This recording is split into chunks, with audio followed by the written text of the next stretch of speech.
Ah, Welcome y'all to this week's weekly healing circle. We are definitely going to get started. I'm just setting everybody up for success right now. Oh, not that. Okay. Hold on. There we go. Hello, y'all. Welcome to this week's weekly healing circle. We have a lot that we need to cover in this week's healing circle. As y'all know, we meet here every Monday to do some healing work together collectively. So there's definitely a lot of things that we got to go over today while y'all come through and get it together. Hello everybody. Hello. I am definitely gonna roll one because I definitely need one. All of Taurus season, for some reason, I've just been wanting to like smoke and like relax and unwind from all of the readings and all the things I've been doing all day. Hello, Lana. How are you? My day is going really well. It has been a very productive day. I've just been working on readings all day, to be honest. It's literally been a lot of astrology readings, y'all. I got it down to 3 natal chart readings left that I have to do, and I'm just so hyped because it's been a lot. It's been a lot about, it's been a lot of conversation.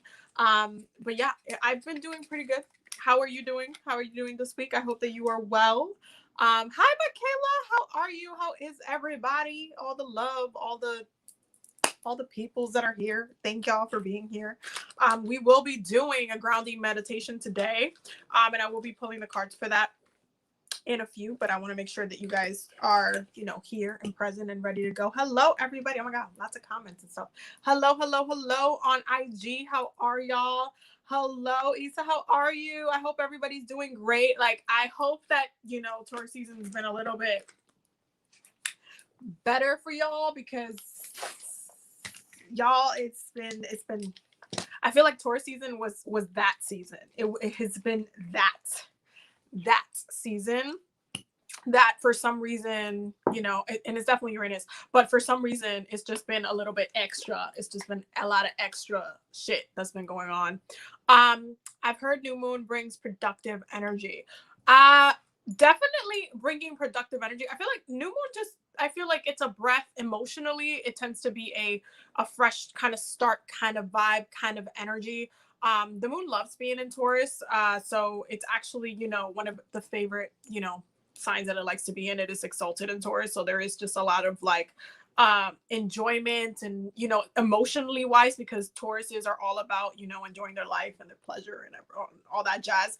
There's an element to Taurus season and the moon, specifically when the moon happens to be in Taurus at any point during the year, where there's just a lot of enjoyment. There's a lot of relaxation. There's a lot of like, just wanting to relax, wanting to enjoy the moment. I'm definitely going to eat me a slice of tres leches cake when I'm done with this live, let me tell you, because you have to enjoy your life. And so it's definitely been, I feel like, a very interesting season. And it's just because Uranus is in Taurus, so Uranus is not letting anybody get away with anything. That's basically how it is. And so right now we're seeing a lot of that energy. And now that we have like all of this Gemini energy within the chart, okay, it does, bring a little bit of a breath of fresh air to, as far as collectively how Uranus has been treating all of us. So it's been a lot. But for the most part, I've been chilling. I've been trying to, do my thing. I've been trying to keep it relaxed, keep it low key as best as I can, and just kind of focusing on work. I have Uranus. I have Taurus in my 10th house. So for me, Taurus season always ends up being like, working, doing stuff for you guys, working and, just focusing on the next stage of what's to come. And that's really what I've been doing. I've just been multitasking. As a baby witch, I can tell you the energy has been pleasant, to say the least. It's definitely, listen, Taurus season, Taurus energy is about pleasure. It's the first time where Taurus season comes through, is the first time where Venus gets to kind of show out. You know what I mean? So Venus really says, this is what I love. I love to enjoy things. I love to value things. I love to eat. I love to find pleasure in all of the things. And so Taurus really shows out. And then later on, Venus comes back with Libra, and it's like, okay, but we need to be in balance. So we need to make sure that we have some balance in order for us to, maintain the good life. But Taurus is one of my favorite seasons because it just ends up always being like chill, relaxing, enjoyment, pleasure, energy, where it's just like, we're just having a good time here. We're just trying to relax. We're just trying to breathe. I don't know if y'all have been going through the same thing, or if Yamaya is particularly just calling all of us, but me and Babe have been in this kind of wanting to run to the ocean vibe. I don't know if it's just me though. Like, let me know if y'all have been going through the same type of thing, but I've been dying to go to the beach so bad. I wake up every morning and I'm just like, I wish I was at the beach. I wish I was in the ocean. I just keep seeing myself running towards the ocean. Like, like in one of those romantic movies where the person's just like running to go get their lover and tell them how they feel.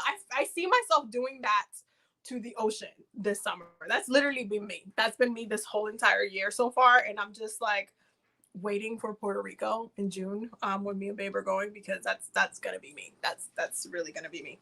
And I have a lot of really cool things that I'm doing while I'm in PR. For those who follow me who are in Puerto Rico, let me know, because I'm definitely down to connect while I'm down there. Like, I feel like it's gonna be, litty like a titty, and I am really excited. I'm really excited to just like connect and chill and get to know people down there, and just explore the island, and also connect with my Taino ancestors, which are definitely going to be present. And I think that's one of the reasons why I've been looking forward to going to Puerto Rico for a minute, because my ancestors have been speaking very loudly lately, and so I'm like, okay, alrighty then, we will have a conversation when I get there, y'all. We will be, it's just one of those things where you just gotta listen and go and learn. Yes, I live in South County. North County is where the beach is. And as a Cancer, yes. Listen, I don't know if it has just been me, or if y'all have been wanting to run to the beach as much as I have. It's calling me too. You see what I mean? I think it's a conspiracy. It's definitely a conspiracy, y'all. Yamaya's just calling all of us by the water. I mean, I want to be by the water. I'm telling you, there's something about the ocean this year. There's something about Cancer season this year I feel like it's going to be a little bit more than it has been before.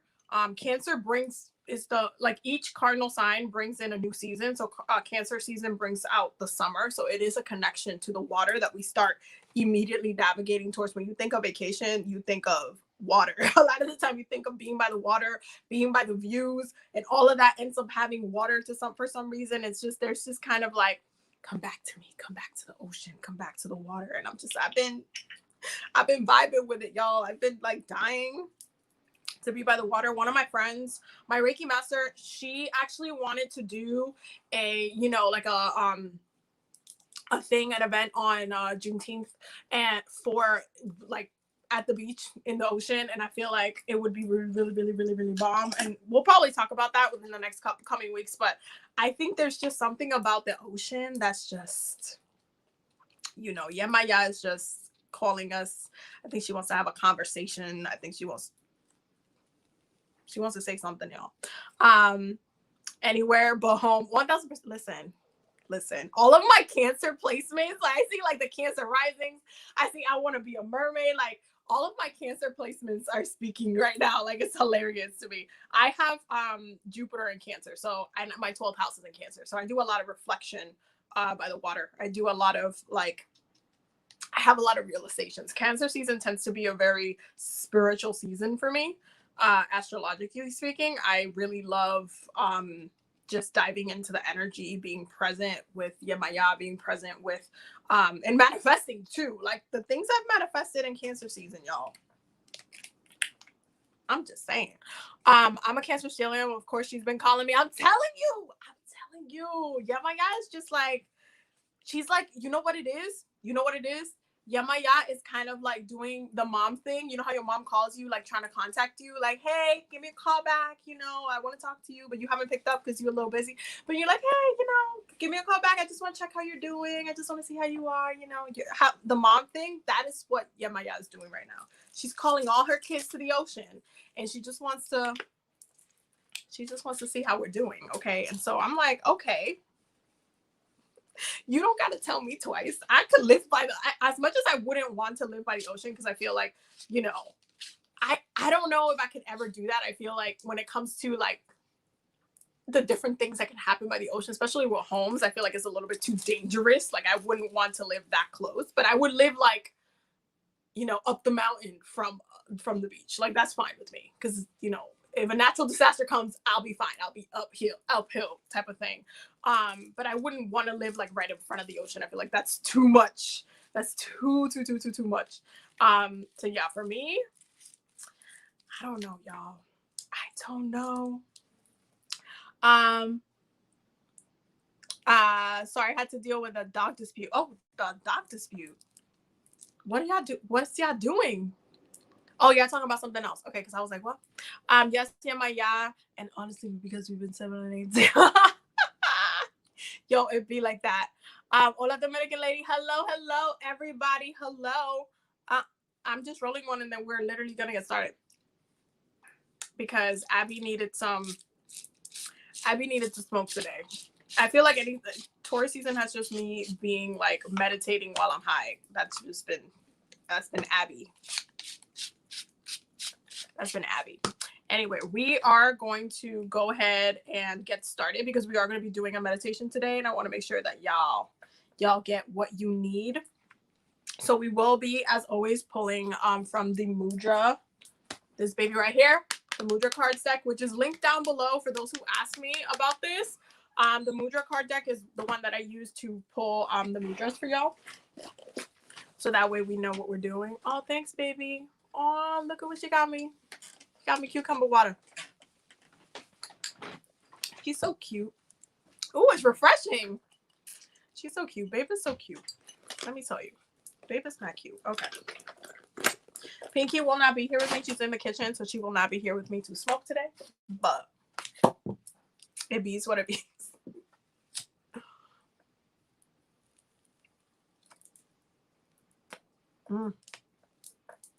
Okay. So let's pull some cards, y'all. Oh, the Mudra deck is not available. I know that they restock it regularly on Amazon.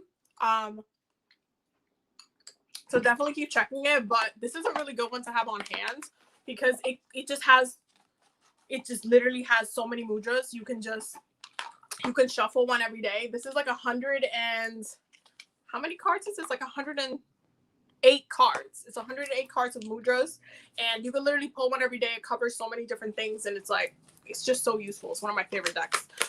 So which mudra should we be using for our grounding meditation today? Which mudra should we be using? Oh, okay, that came up really fast, so we're gonna use those. It'd be like that with the money I got thanks to Jupiter. I'm gonna get an Akashic reading from you. Oh, that's great. Well, I can't wait to do an Akashic reading with you. Just make sure you know which one you're gonna pick though, because Akashic Tarot and Akashic Records reading are two different things, and people confuse that all the time, y'all. All of the time.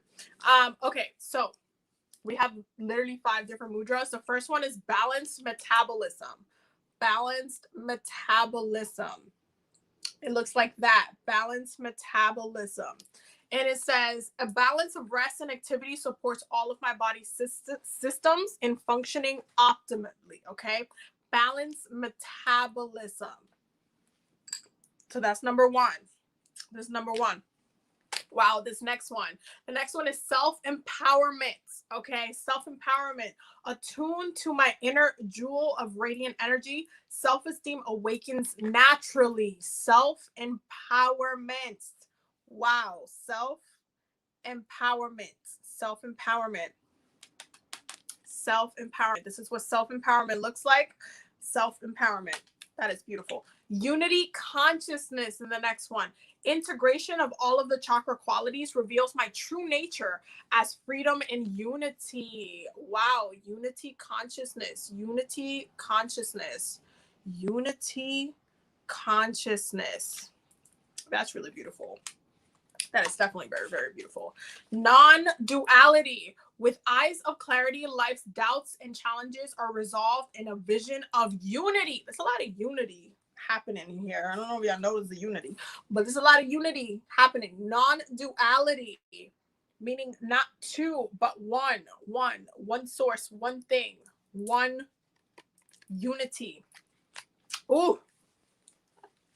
The last one, opening to transformation. With greater openness to new ways of seeing, space is created for the journey of awakening. Oh, geez. Okay, opening to transformation.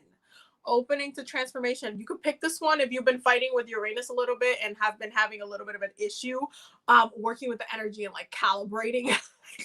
Because let me tell you, it has not been easy, okay? Opening to transformation. Opening to transformation. That is really, really beautiful. Okay, so I'm going to show it all over so you guys can make sure you have all of the cards. First one again, balance metabolism. Balance metabolism. So I'm going to read again. A balance of rest and activity supports all of my body's systems and functioning optimally. Okay, balance metabolism. That's what it looks like. That's what it looks like. Balanced metabolism. Balanced metabolism. That's what it looks like. The next one, self-empowerment. Self-empowerment. Attuned to my inner jewel of radiant energy, self-esteem awakens naturally. Self-empowerment. So go ahead and intuitively pick which card, which mudra is calling to you, because that's the one that you're going to be using for the meditation that we're about to do. Okay? Self-empowerment. The next one is unity consciousness. Unity consciousness. Unity consciousness. And it says, integration of all of the chakra qualities reveals my true nature as freedom and unity. Okay? Unity consciousness. Unity consciousness. This one's a really, really beautiful one too.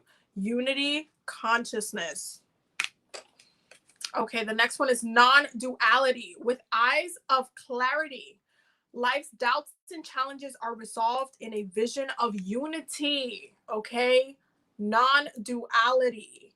Oof, that's a really powerful one too. Non-duality. Non-duality. And the last one, opening to transformation. With greater openness to new ways of seeing, space is created for the journey of awakening. Ooh, open to transformation. Open to transformation. Go ahead and drop a heart in the comments so I know that you picked your mudra, and then we can get started. I'm going to show y'all one more time. This is balanced metabolism and self-empowerment. Okay. So once you have your mudra picked, we're going to get started on the meditation. Okay, y'all. So this one, balanced metabolism and self-empowerment. Balanced metabolism, self-empowerment. I am seeing some hearts on here. Okay, IG, I feel like they're getting some stuff. They're getting it together. Unity consciousness, non-duality. Unity consciousness, non-duality. There we go. Unity consciousness, non-duality. That is what it looks like. Okay, I'm seeing some hearts on YouTube. I'm seeing some hearts on YouTube. There you go. Unity consciousness and non-duality. And the last one, opening to transformation. Opening to transformation. Okay, I think that everybody pretty much got it together. I think everybody got it together. Okay, I see a lot of hearts. So we are going to get started. So go ahead and take a deep breath. Like, I'm going to give you my spiel that I always give you. If you want to, you can get in half lotus pose. You can get in full lotus pose. You can lay on your back for this meditation. Just try to relax. Bring some calm to your body and start focusing on the breath. So you're breathing in and breathing out.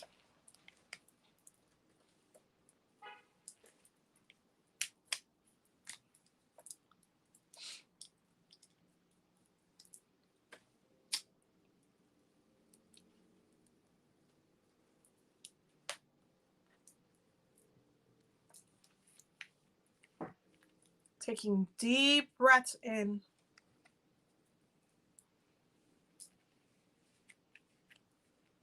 And deep breaths out.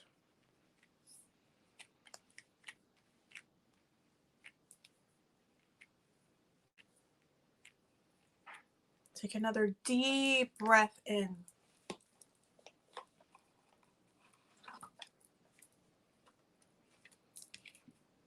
And deep breath out.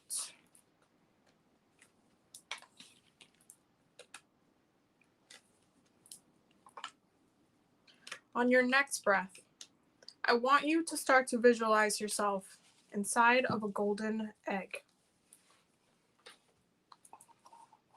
You're taking deep breath in and a deep breath out.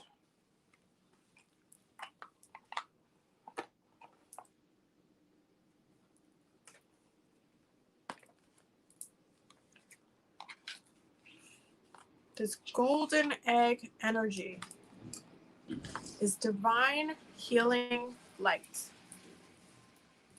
So you're breathing in that divine healing energy. You're breathing out.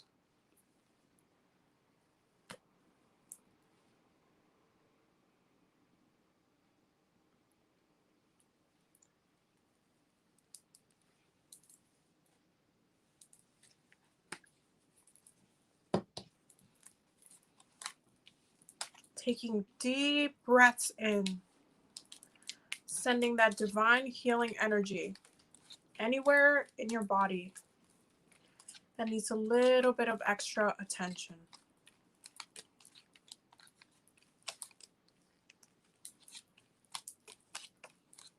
You're taking deep breaths out.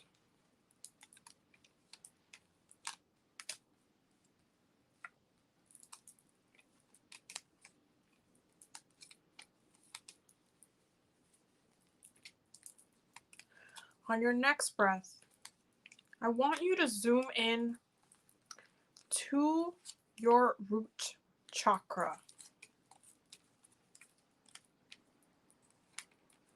And I want you to start to envision a light, a red light, running from the top of your root chakra all the way down to your toes, to the base of your feet.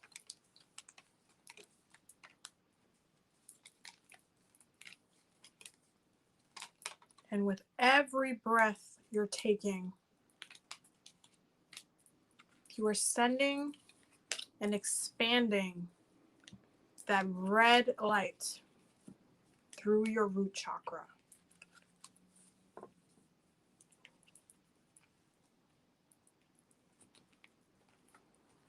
You're taking a deep breath in.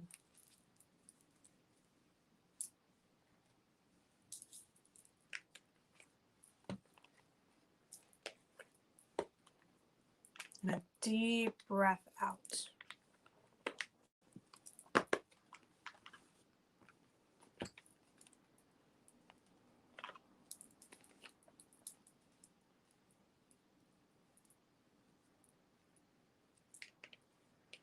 Taking another deep breath in.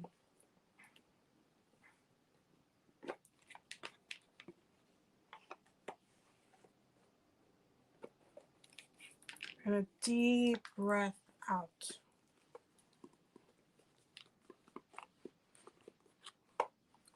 I want you to start to envision a white light extending from the base of your feet all the way down, making its way to the earth.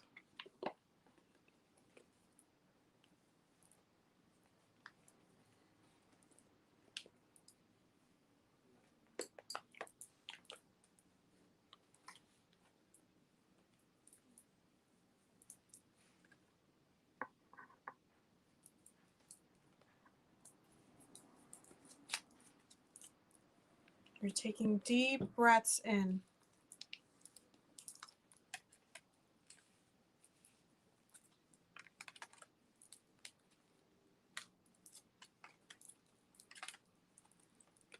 And deep breaths out.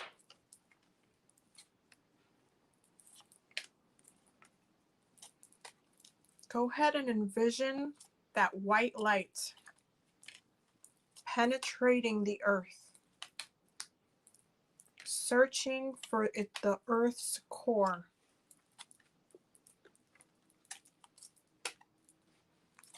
Moving through every single layer that the earth is built on. Searching for the earth's center.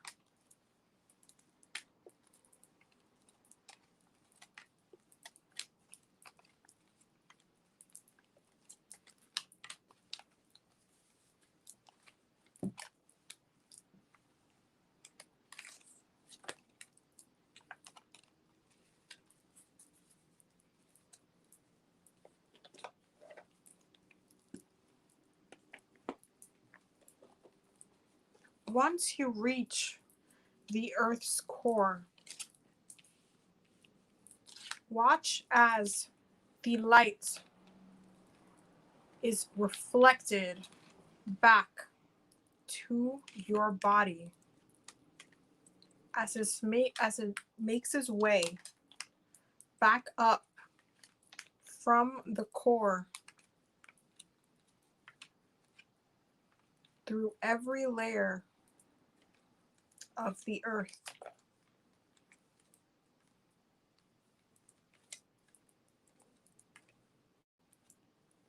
Making its way back to your feet.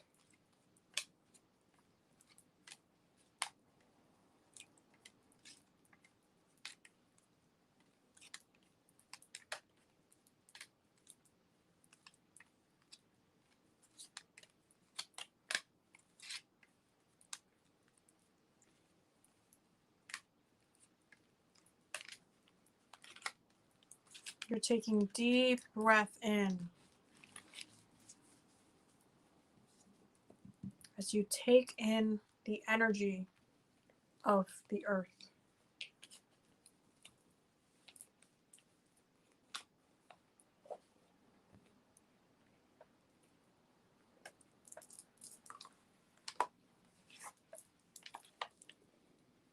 And you're taking deep breaths out.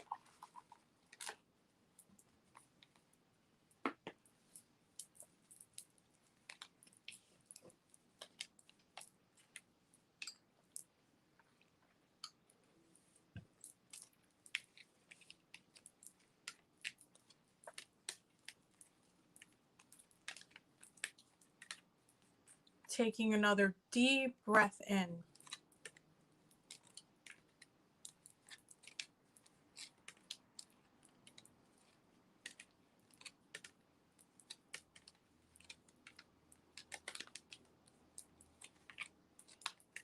And another deep breath out.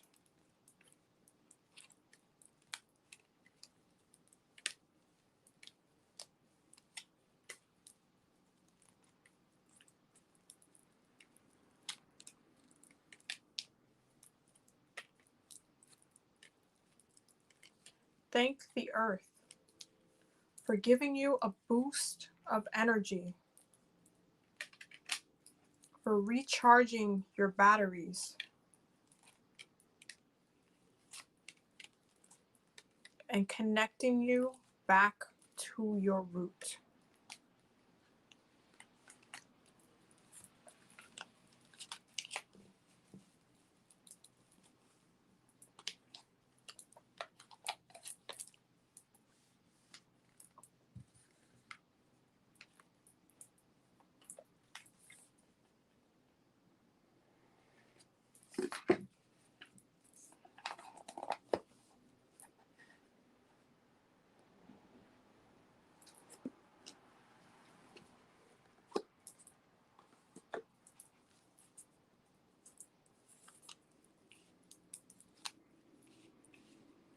Take another deep breath in.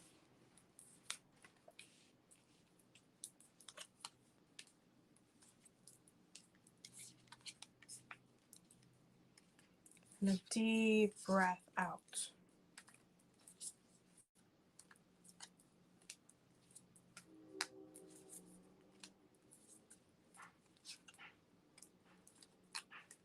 On your next breath, ask your root chakra to give you the vision of what you need to do to maintain your feet to the ground as you move ahead into 2021.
On your next breath, ask your root chakra to show you what the next thing that you are manifesting looks like.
On your next breath, ask your root chakra to show you one thing that you need to unroot yourself from and let go.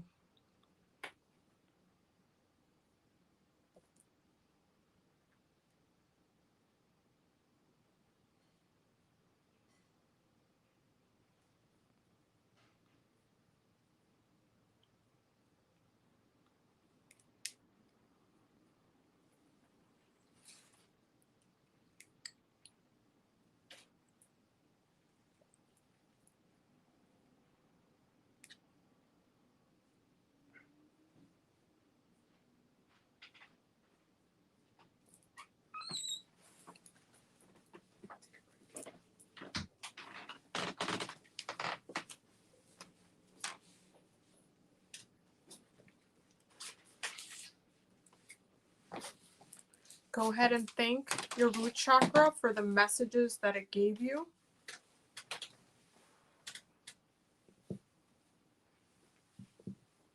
And come back inside of the golden egg.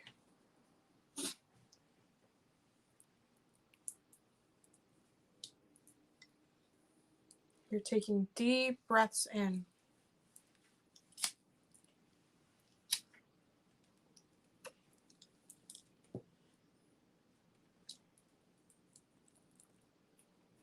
And deep breaths out.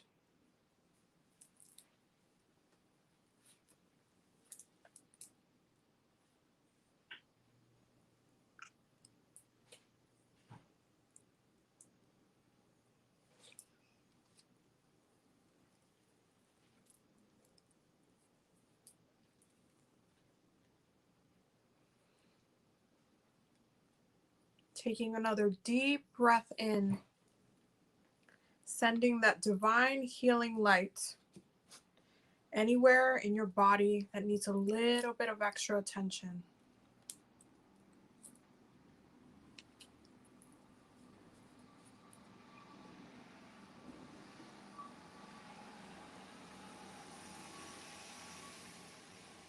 And taking a deep breath out.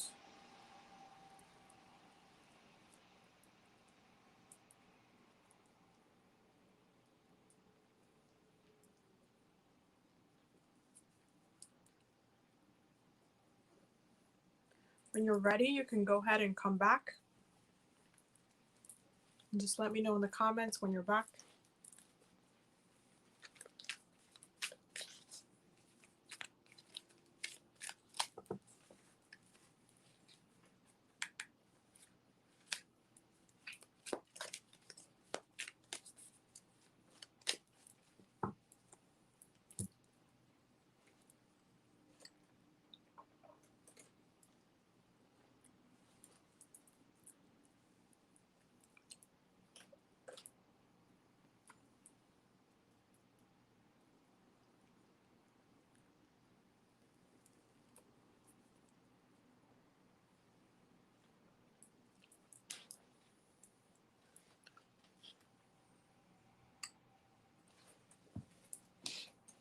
Okay, I see that some people are back already. I hope that that was helpful and grounding and what you needed. Ooh.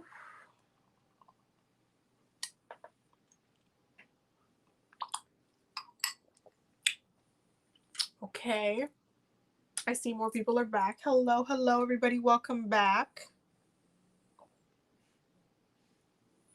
I hope that that was a good grounding for you guys and you guys feel a lot better. I'll give everybody a minute or two to come back. Pinky wants to like smoke with me right now.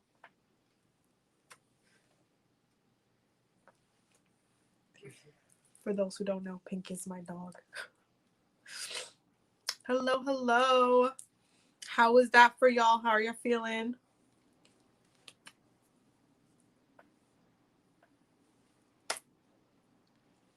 I wanted to make sure that, you know, with the new moon in Taurus is happening tomorrow, that you guys are like entering the week grounded. You know what I'm saying? You know what I'm saying? Like, I'm trying to set y'all up for success, especially when it comes to like the manifestation part.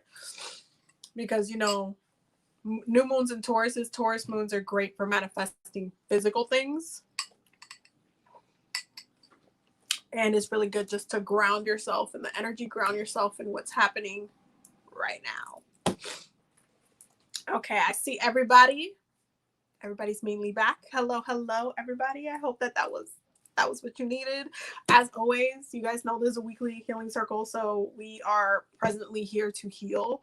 And that's why we hold space in the way that we do. We have different things that happen every single Monday that we go through, but we make sure that we hold space for your healing and for you to connect and, you know, release and start off the week with a good vibe, with a good setting the tone for the rest of the week. So let's talk a little bit about the astrology, because I already broke down the new moon in Taurus on my YouTube. If you don't follow me on YouTube, it is in my bio, so you guys can go check out that video, which has the spell guide as well, for recommendations of what type of, you know, how you should be working this moon spiritually.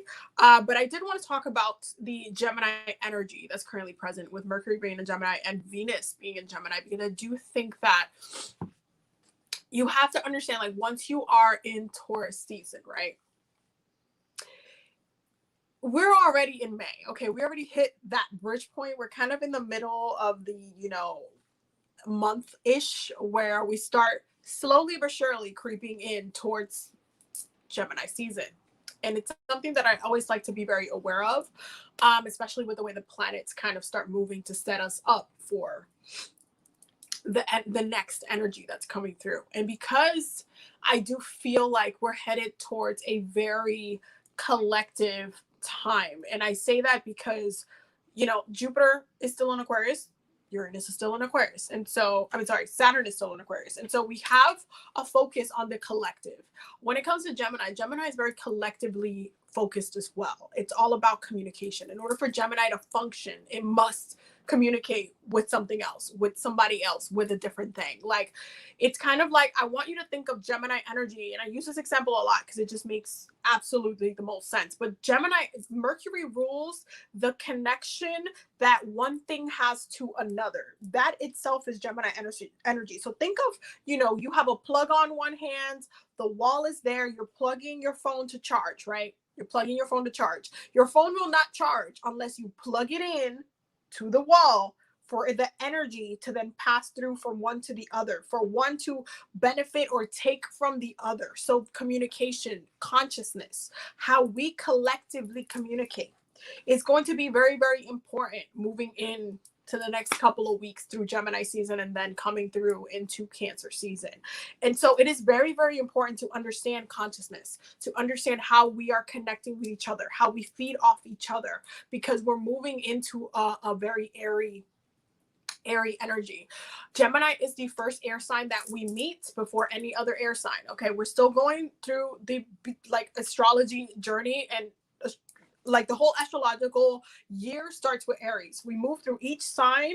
Each sign has its own lesson. Each sign has its own energy. Each sign sets us up for something else, for something coming in, something moving into fruition. Okay. And so right now it's going to be about the mind. Right now it's about consciousness. Right now it's what you're aware about, how you're working with spirit, how are you receiving messages, not only from people who are physically here, but from those who are physically not here as well. That includes working with our ancestors. That includes working with our spirit guides, our angels, whoever you work with, your deities.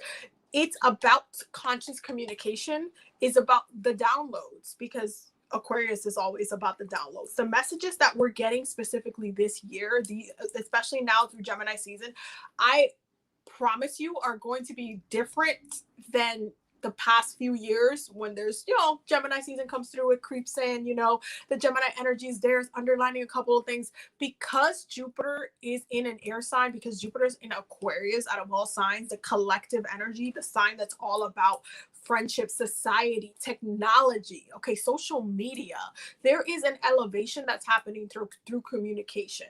There are things that need to be said that have yet been spoken, but there is a preparation that is building towards that. There is going to be more collective consciousness, people coming together, people making things happen, elevating the communities, elevating the knowledge. And you're also going to see how this also works backwards, because there are going to be people out there who are going to try to mess with the collective consciousness, to throw misinformation, to throw out, like, you know, have people end up doing or practicing or doing things that they really shouldn't have done in the first place. The one thing to understand about Gemini energy and Mercury energy is that out of both Virgo and Gemini is the one that's more like Mercury, in my personal astrologer opinion. Okay.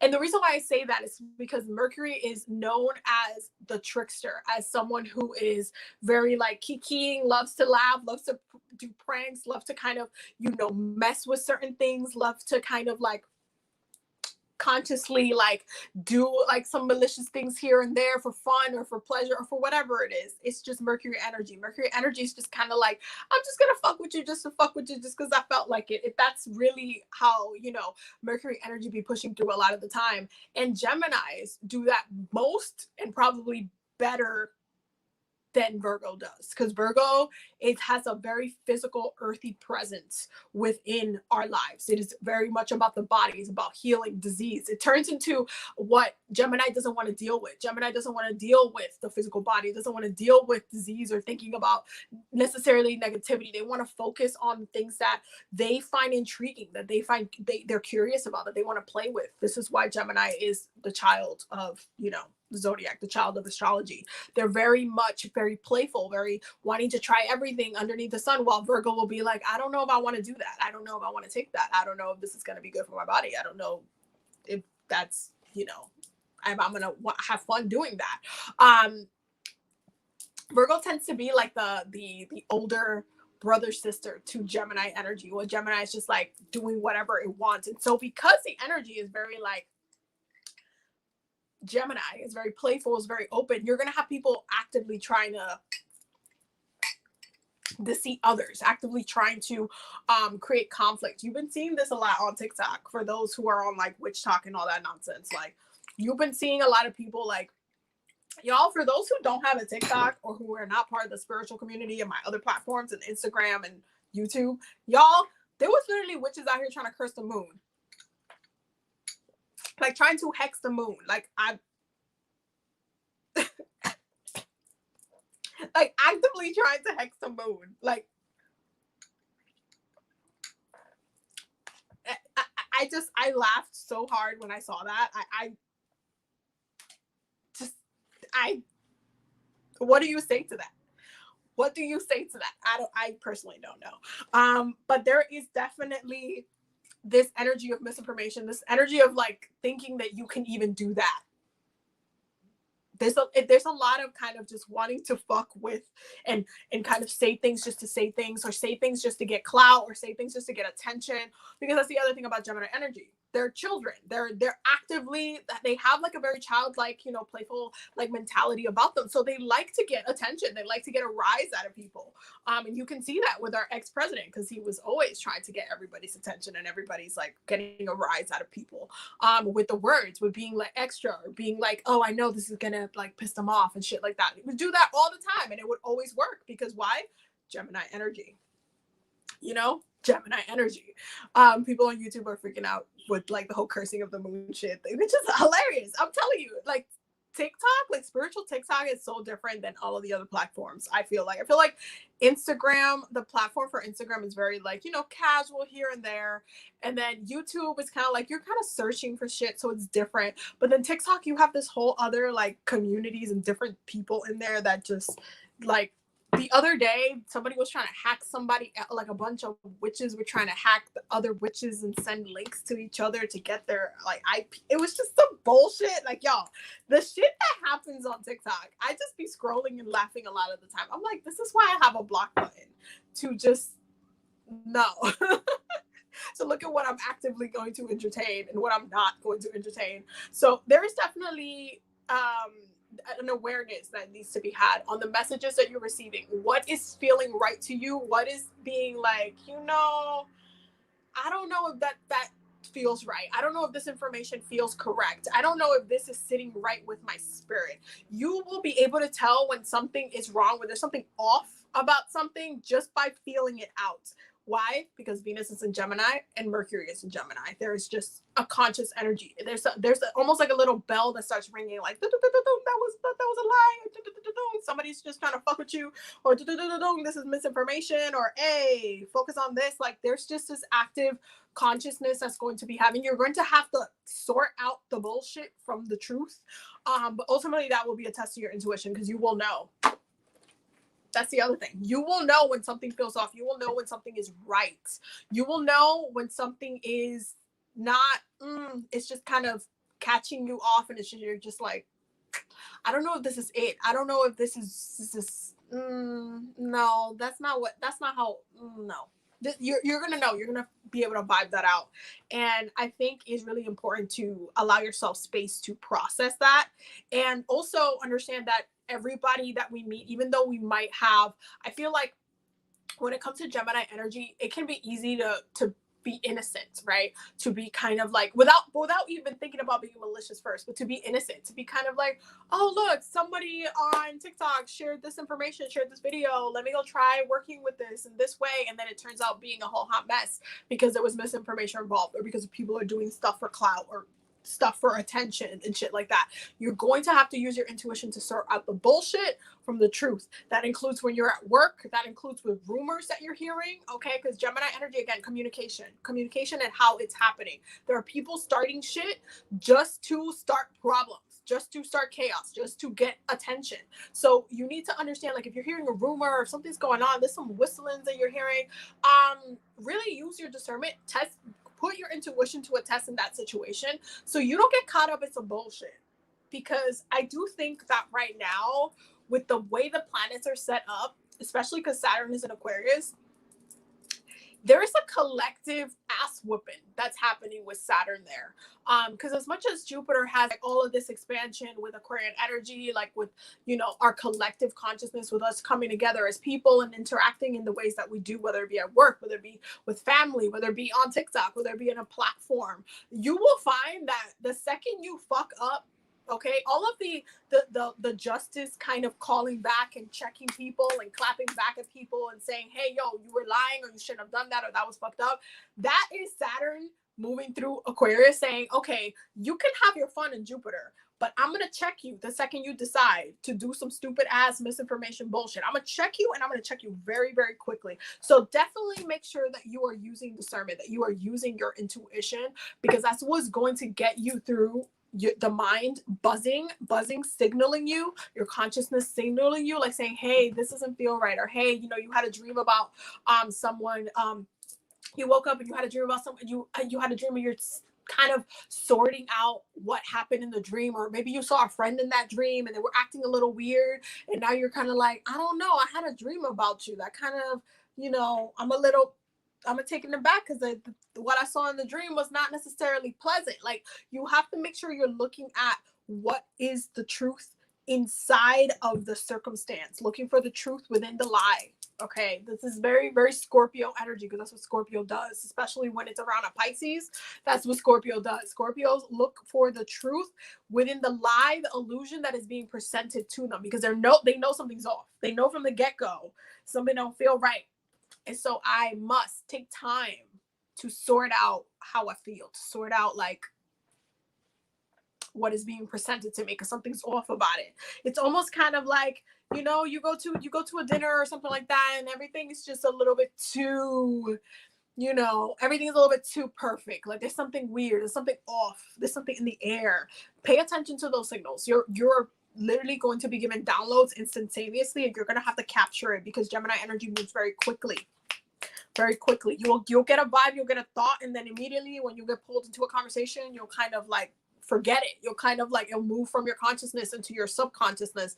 So you have to be alert during this time, because there's a lot of things that are going to be happening in the next upcoming months. If you're on TikTok, listen, the drama will continue. It's just going to continue. People won't know how to act or use the energy properly. So that's what's going to happen.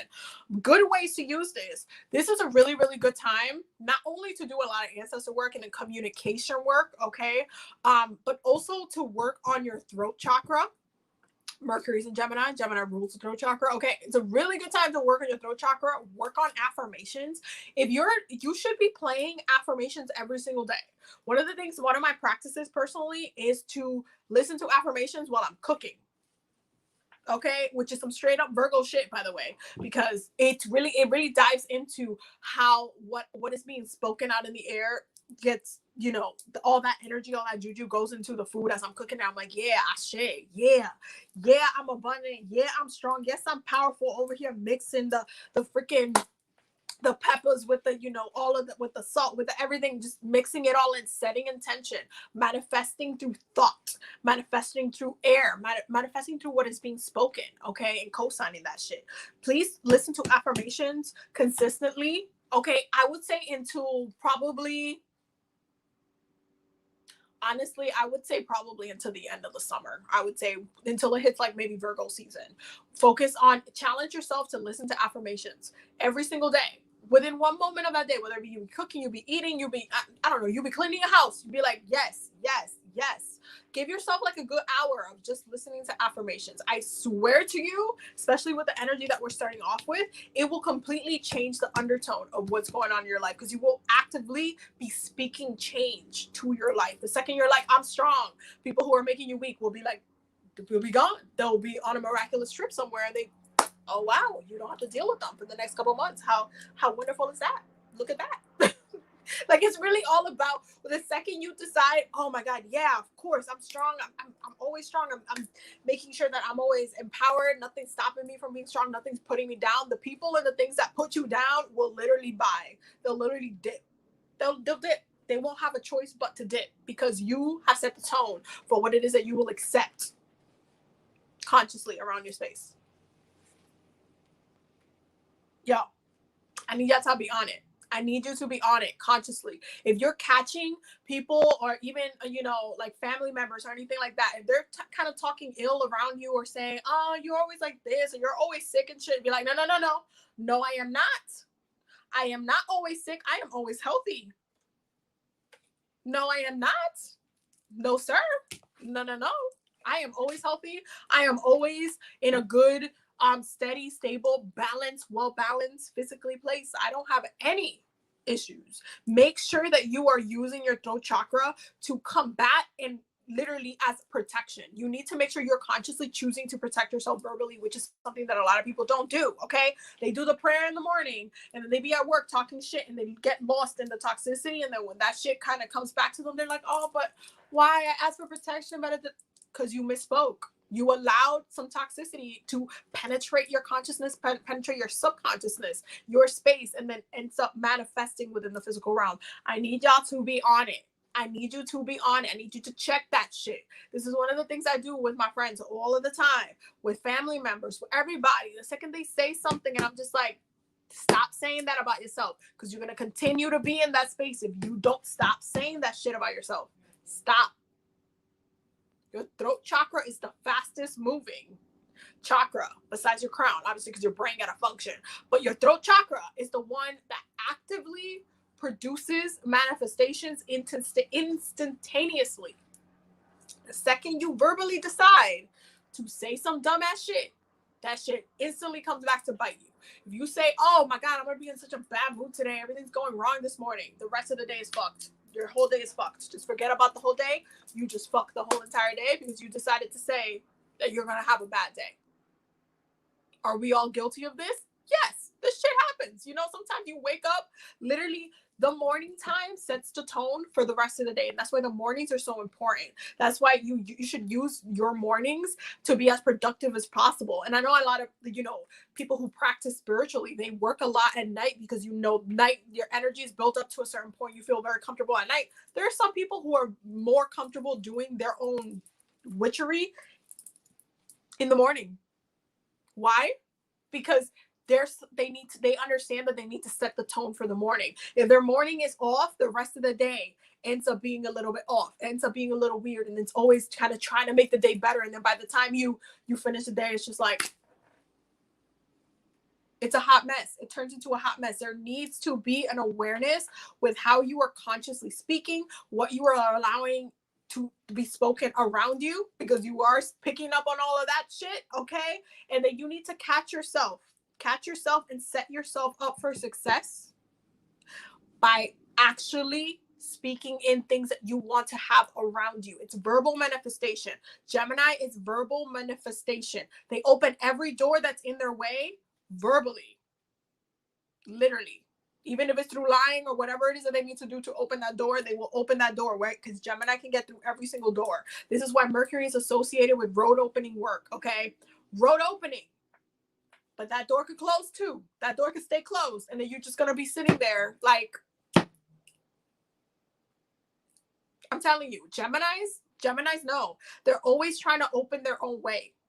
Okay, because Mercury it's trying to progress, trying to move into the next thing. Consciousness moves, it evolves, it continues, it adds to, okay? And so Mercury is always seeking for the next thing to be communicated.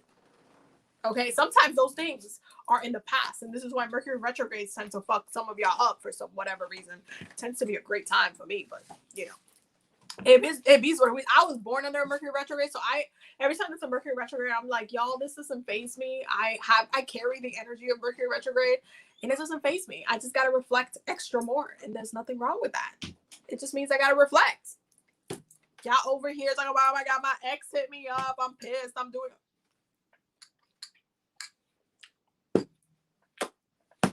It just no. It's just about reflection. It's about being open to the messages. It is about protecting yourself and making sure that you are literally, your voice is a tool for you to manifest forward, not backwards. Forward, not backwards. Or you're going to end up getting caught up in some bullshit. Venus and Gemini is all about finding pleasure in communication, pleasure in the messages, pleasure in what is being in the downloads. Okay, this is a great time for you to ask Spirit to give you inspiration, give you an idea, listen, this is a great time to write books. This is a great time to do something that's for the collective, do a podcast or a radio show, build a brand, do something that the collective benefits from. Okay, start a new series or some sort. This is a great time for that, and people are really looking for information, looking for more, looking for substance. Because there are people that talk and don't say much, and then there's people that talk and you're just like, yeah, I'm learning, I understand what you're saying. It's doing the thing. Those are the people that you're going to need to call for. Okay, you're going to need no nonsense people in your life. Please actively manifest that, and make sure you're checking your friends and people around you who are just talking just to talk, because that shit is unnecessary. If you're not going to talk and try to actually have a conversation, I'm the type of, like, my Gemini moon ass will be like, okay, I'll talk to you later. Okay, we talk another time when we can catch up about something else, because obviously you don't got anything to say, so I'm not going to waste my time. That's my Capricorn side. Capricorns do not like to have their time wasted. It's the easiest way to get us mad. Waste their goddamn time. Because there was like at least 8 things that we could have been doing in that time that was then wasted. And we don't take that shit lightly. Collectively, what do we need to know collectively for this week? What are we working towards? Wow. Y'all. Yo, I be laughing. Y'all. Bottom of the deck. 5 of Pentacles. 10 of Pentacles. This is the duality shit that I'm talking about. This right here. 5 of Pentacles, 10 of Pentacles. There are 2 paths. You either stay in a place of lack. You stay in a place of lack. You are actively lacking. Actively stuck in a funk, actively stuck in the same financial routine where you're not able to grow more than you have, or you're just getting by. Or you can manifest the 10 of Pentacles, okay? The 10 of Pentacles, financial abundance, success, okay? Manifesting what your vision of your life looks like. Which one are you going to choose? Because there is a duality. That's another thing that needs to be understood about Gemini energy, Virgo energy, Pisces energy. They are dualities. Even Libra energy, duality. Aquarius can be very dual. Sagittarius can be very dual as well. But those are the signs that are literally dual in nature. They have a duality. It's one and the other. There's a yin and yang aspect to that. The light needs to be balanced out with the dark. If you have been stuck in a funk financially for a really, really long time, okay, and you have a way of life that you have just grown into, whether it be like having a financial burden, which, by the way, a lot of that is connected to your ancestors and ancestor work that you need to do. But if you have been kind of stuck in that funk for a really long time, and you're just kind of like, oh my God, you see the dream. You see the 10 of Pentacles as a dream. You see it as a dream. You see it as like, if I had this money, if I had this car, if I lived in this house, if I did all this stuff, I would be so much better off. I would be such in a better place. I would just, I wish, right? I wish. A lot of the times we stay in the 5 of Pentacles energy out of comfortability. And you can see that with the first card that came out, which is very, Taurus energy, by the way. 4 of Pentacles. And by the way, this is in reverse. 4 of Pentacles. 4 of Pentacles. It's out of comfortability that we stay in the 5 of Pentacles mentality. Sometimes the 5 of Pentacles, things get taken from us, like, really fast. There's sometimes where you lose your job, or sometimes you get caught up in, financial things, or you took out a loan, or you let somebody money, and then now they're not paying you back, and they haven't paid you back in months, and you were waiting for that fund to come back. There are some times where, it happens like, within life randomly. And then there are times where we actually keep ourselves in a state of lack because we're comfortable. We're comfortable in lacking. We're comfortable in not having. We're consciously made the decision that even though we want more for ourselves, the work that we put towards our lives only ends up being as limited as we personally like to have, because we're used to it. We're used to only getting this amount. We're used to only seeing this amount of funds coming in. We're just not used to seeing any more than just that. Okay, we're not used to getting a promotion. We've been working for like, the same job for a long time. So we're just not used to it. And so that kind of energy of comfortability keeps you in lack, in a state of lack, in a state of also having a really bad relationship with your finances. And this is something that needs to be addressed, especially now that we're in Taurus season, because Taurus rules the financial institutions. It rules finances. Okay, it really literally rules money because it rules that which we value. Back in ancient times, obviously, coins weren't the way that we moved our money. It was through food, through animals, through different things, through ownership of lands and such. It like financial abundance looked differently than it looks like today. So then it didn't always look like this with the coins, but the things that we value that we own are all Taurus within Taurus's rulership, and we value money because money gets us things within the physical realm. Okay, you have enough to buy things that you need. You have enough to take care of yourself, whether you're buying food or whatever it is that you need to survive, that your spirit needs, that your soul needs in order for you to do what you're meant to do in this life. You're going to need money. You're going to need the financial aspects to be taken care of. And so when we're comfortable in the Five of Pentacles energy, because the Five of Pentacles energy is someone who's lacking, who wishes they had more, who wishes that they could benefit from society in a better way, that they wish that they could have just been born rich. And a lot of the time, people who have this five of Pentacles energy, who don't have any interest in trying to work towards building their financial success up, or even the things that they have, like let's say they got a house passed down to them through the family, but the house is a little busted and they should really like fix it up, fix up the pipes, put in a solar panel so they can save money on electricity, like all of these different things, or even fix up the house and sell it so they can make a profit and buy a house where they actually want to live. Sometimes because it's comfortability, it's what it was used to, it's what people like, it was passed down that way. It's just, it's a comfortability. The earth signs, I want y'all to understand that when it moves in a toxic way, it's out of comfortability. Okay. It's out of comfortability. It's out of, I'm used to it. I just don't want to mess with it too much. But then what does that do? That keeps us in a mindset of lacking. It keeps us in a mindset that we can't get more than what we already have. That it's just, we get what we get and we do what we can with it. We save our coins, we save our nickels, and we take a little vacation in like every 10 years. It's a state of lack. It's not that big of a deal. But what does that actually do when you move through the generations? It's a no. Okay.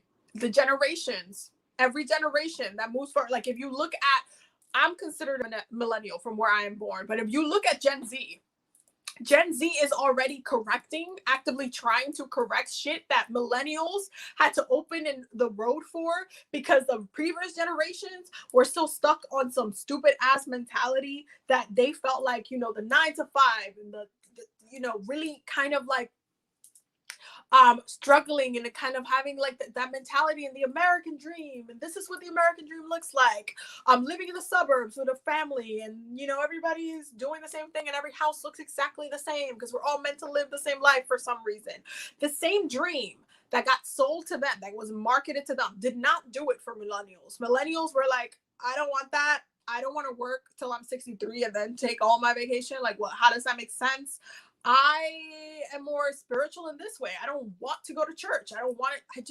It doesn't do anything for me. Like, I don't feel connected to this. I want to connect to my roots. I want to connect to my ancestors. I want to, like, we are actively the generation. And if you look at it astrologically speaking, a lot of our placements, we have Neptune in Capricorn, Saturn in Capricorn, Uranus, and all of these planets just like sitting in all of this earth.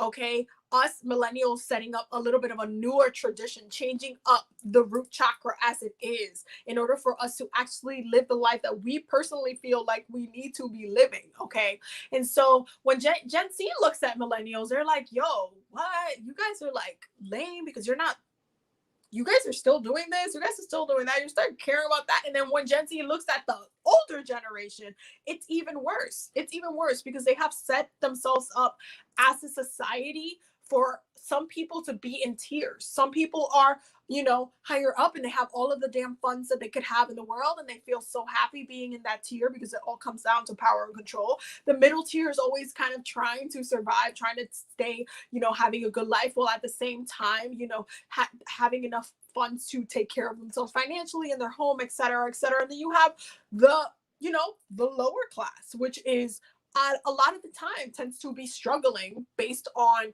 the imbalances between all of these goddamn tiers, because it tends to be like some of us can be wealthy, some of us can be comfortable, and some of us must suffer. That's literally what it ends up looking like, and it makes no sense. But a lot of you get comfortable in standing and staying in that mentality. That's that Five of Pentacles energy, that you only get as much as I can give you, as much as I allow you to, because you're not part of this club, okay? We were able to get in this club. We inherited this club, or we worked hard for this club, whether it be through white privilege or whatnot, okay? Because some of us are set up for failure from the beginning. And so there's so many different things and so many different parts of that has a huge impact on how you benefit from society, how hard you work towards society, and how much you actually end up just completely giving up on society itself and the values of society itself. And you see that by generations. The generations a lot of this time are like, yo, why you want us to live the life that you used to live? That doesn't sound like a good life. It doesn't sound like a life that I don't think that I would be happy living everything that you went through. Granted, it's your life. You did your choices. You did everything. But once you start being born into a different generation and you grow up with a different viewpoint, a different experience, you tend to question the past. Like, why do you still want me to do this? I don't want to do this. I don't want to live this way. I don't want to believe these kind of things. I don't want to be in a state of lack. If you have noticed, millennials are actively always trying to move to the 10 of Pentacles energy. We're actively always trying to make our coin, or like, manifest, or even like travel, or like exploring other places, or even like there's so many different types of millennials and people who are literally completely take out everything from the bank and just start traveling all around the world, and they start working a little bit like like travelers in ancient times, where they go through different countries and different towns and different cities and different little pueblos and stuff, and they would do handiwork there so they can have enough to take care of themselves food wise and everything, but they would just be there to explore and to connect and to visit the land and to be a part of that land. It's very Sagittarius energy. And so when you look at like millennials, we're actively not trying to live our ancestors' dreams in the way that they lived it. It is a more futuristic dream, okay? And this is when Aquarius really takes a precedent here. It's a more futuristic dream. There is an awareness of ascension. There's an awareness of abundance also. Our generation is trying to heal a lot of financial trauma, is trying to heal and fix and bring generational wealth back into our own bloodlines. And you can see that happening everywhere with whatever it is that you're doing, whatever it is that you're working on. There is, if you're wealthy and you already have that mentality where you're trying to maintain the wealth to continue to be there. And if you was not born into wealth, you're actively trying to rise above the circumstance, unless you are comfortable and you're staying in the place of lack. Why? Because it was taught to you. Why? Because you saw it, you lived it, you experienced it. And so it's a comfort spot. So if you haven't asked for a promotion at your job, if you haven't asked for more than what you're getting, you are comfortable. You are comfortable, and you're not trying to elevate yourself. You're trying to stay comfortable. You're trying to stay in a place of lack. You're trying to stay in a place of just, if I don't make any noise, if I don't, I'll be here forever. And that's not gonna, there'll be no problem. I'll just be here forever, and that's it. You have to make noise. You have to stand up for yourself. You have to absolutely put yourself at the forefront. Put yourself and be your advocate. You have to advocate for yourself in order for you to get what it is that you need out of this life.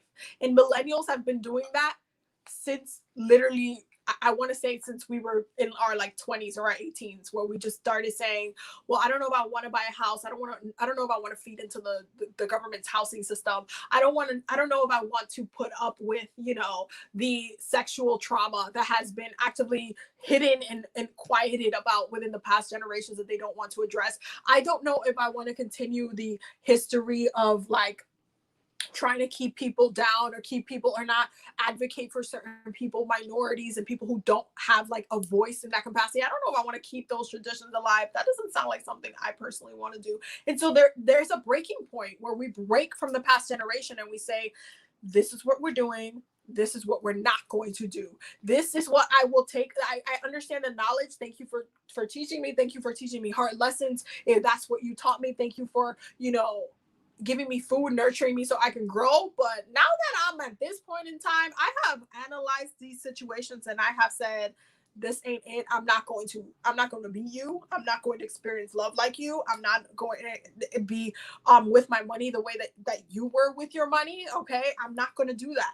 It stops with me. The buck stops with me. I'm not going to continue the toxic mentality and energy that has been trying to be passed down generationally through blood for a really long time. And you see that, I didn't even hit the beginning of the reading, by the way. That was just the bottom of the deck. That's the underlining energy, by the way. We have the 4 of Pentacles, the 6 of Pentacles, the Page of Swords. That's that Gemini energy, by the way. We have the 7 of Wands in reverse, and we have the 2 of Pentacles in reverse. Why? Because we're actively trying to remove the toxicity. We are trying to realign ourselves. We are trying to seek and affirm more positive foundations for ourselves. It always comes down to the foundation. It always comes down to what you are grounded in. And if your whole bloodline has been struggling financially, struggling with love, struggling with health issues, struggling like different diseases, with like different, like even with mental issues and mental trauma, sexual trauma, all of these type of things that we get passed down in the bloodline. If you actively look at your family bloodline and you're like, yeah, this has been happening for a really long time, I don't want to do that. I can see historically how this story has been played out in all of these different ways. I don't want to do that. Why do I want to repeat history? There's meaning and purpose in learning from history, y'all, and not repeating it just from that knowledge. And this is why it's important to do ancestor work right now, because there's a lot of knowledge and a lot of things that you can get just by analyzing your own ancestor stories, just by asking them, hey, can you tell me about yourself? Can you tell me what you learned? Can you tell me what trauma you passed down? Do you know how many times I've had to do that, where I went up to my ancestors and like, okay, y'all, we're having a meeting. Come through, talk to me. Okay, so I want to know which ancestor was the one who started the like getting over having the imbalances with power within men and females within the bloodline. I want to know. Can you show me? Okay, Tarzan. I want to know. Can you show me? I want to know who was the ancestor that started it. So we have to have a conversation. We need to fix that. Why? Because I do not want that to stay there. I do not want to deal with that. I do not want someone to come in just because it is in my blood for this to literally be handed down and for me to have to deal with disrespect and imbalances of power just because people could think they're going to try me. Not today. No, ma'am. No, sir. Not today. And so right now, it is the time for that awareness. Right now is the time for checks and balances. Okay, checks and balances. Why? Because of that 2 of Pentacles. That 2 of Pentacles energy. The 7 of Wands. It's literally getting attacked from so many different areas you can't even see them coming. That's the 7 of Wands. It is in reverse. So that means that you know exactly what's coming. You know exactly how it is imbalanced. You can see it. If you look at your life and you look at your family, if you look at what's been handed down for you, you can see what you're working with. You can see where the issues lie. You can see it. It is visible. It is conscious. It is an understanding that you have. What are you going to do about that? Are you going to allow yourself to stay comfortable? Or are you going to make yourself very comfortable? Are you going to take what they gave you? Or are you going to do something different with that? Are you going to start anew? Okay? Are you going to ground new energy? Because I want you guys to also understand, when you do affirmations, That shit is being spoken to your DNA. You are reprogramming. You are actively reprogramming. But this is why I say the throat chakra is actively one of the most powerful chakras, because not only does it lead you to action and direction, but it actively speaks through when it comes to your spell work. That this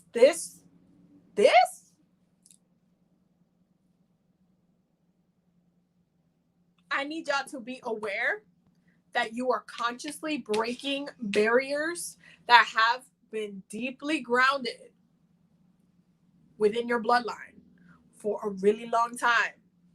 And I want you to understand that every spell work that you do to benefit you, to benefit the bloodline, to benefit the family, to benefit the world. Every single thing that you do is being embedded into your DNA. That is being passed down to your nieces and nephews and all.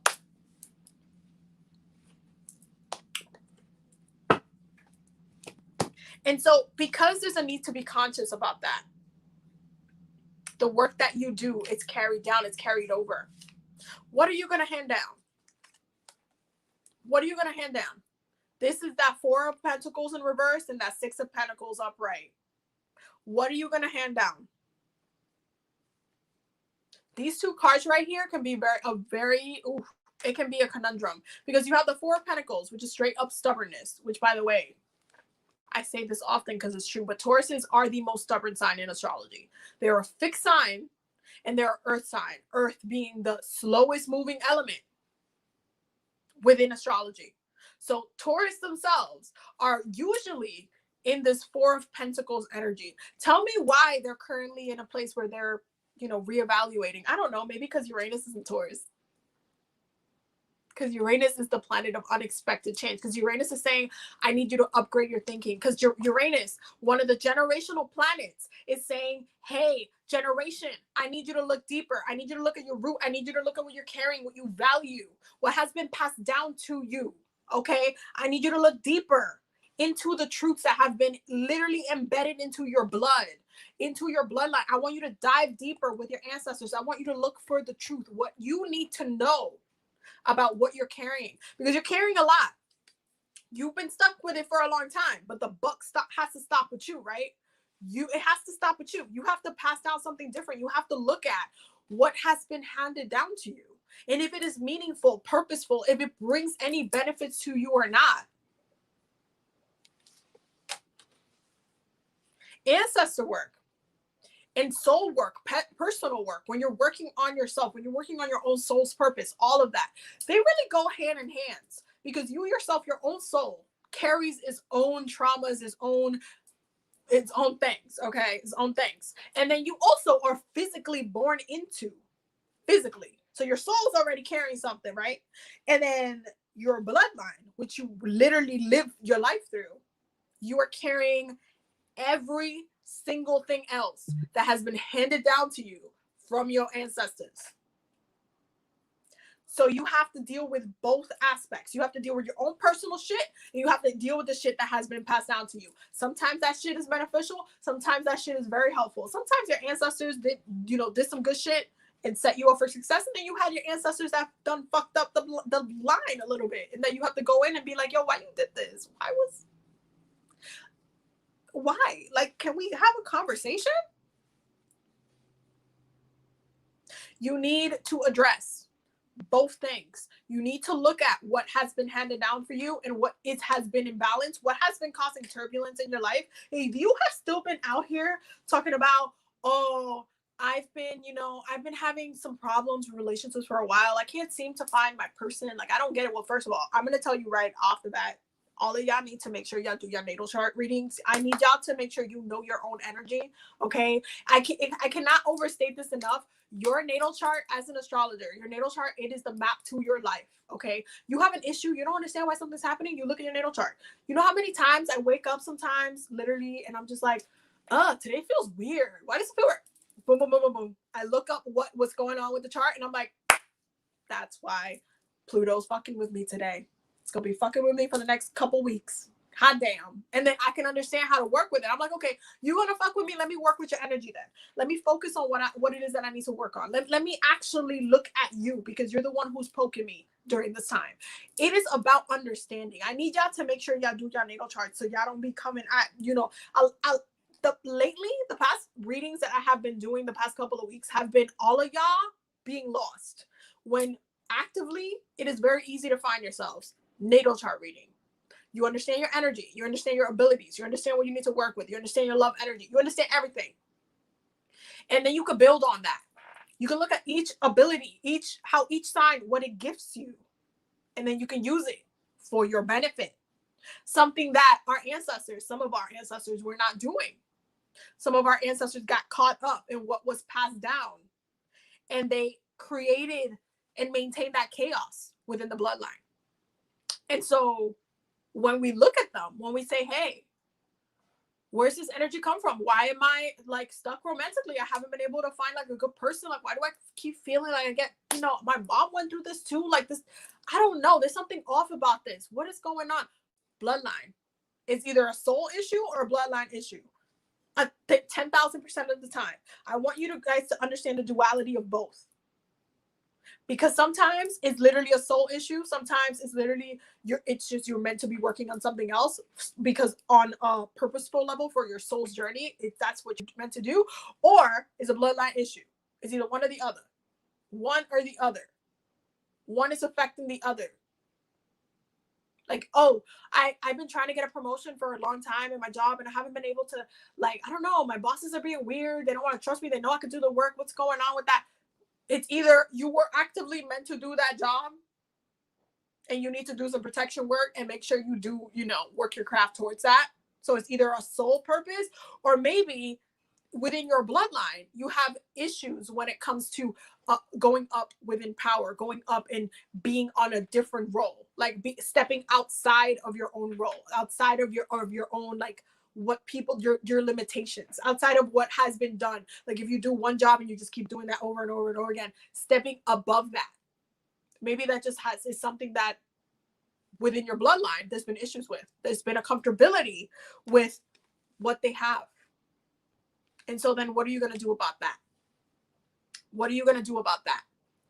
The comfortability. You need to actively, again, this is where the Gemini energy is going to be very present. And this is what I mean about focusing on the conscious energy that is happening. Mercury in Gemini and Venus in Gemini are going to be delivering messages back to back to back to back to y'all. Okay, I'm going to just keep it straight.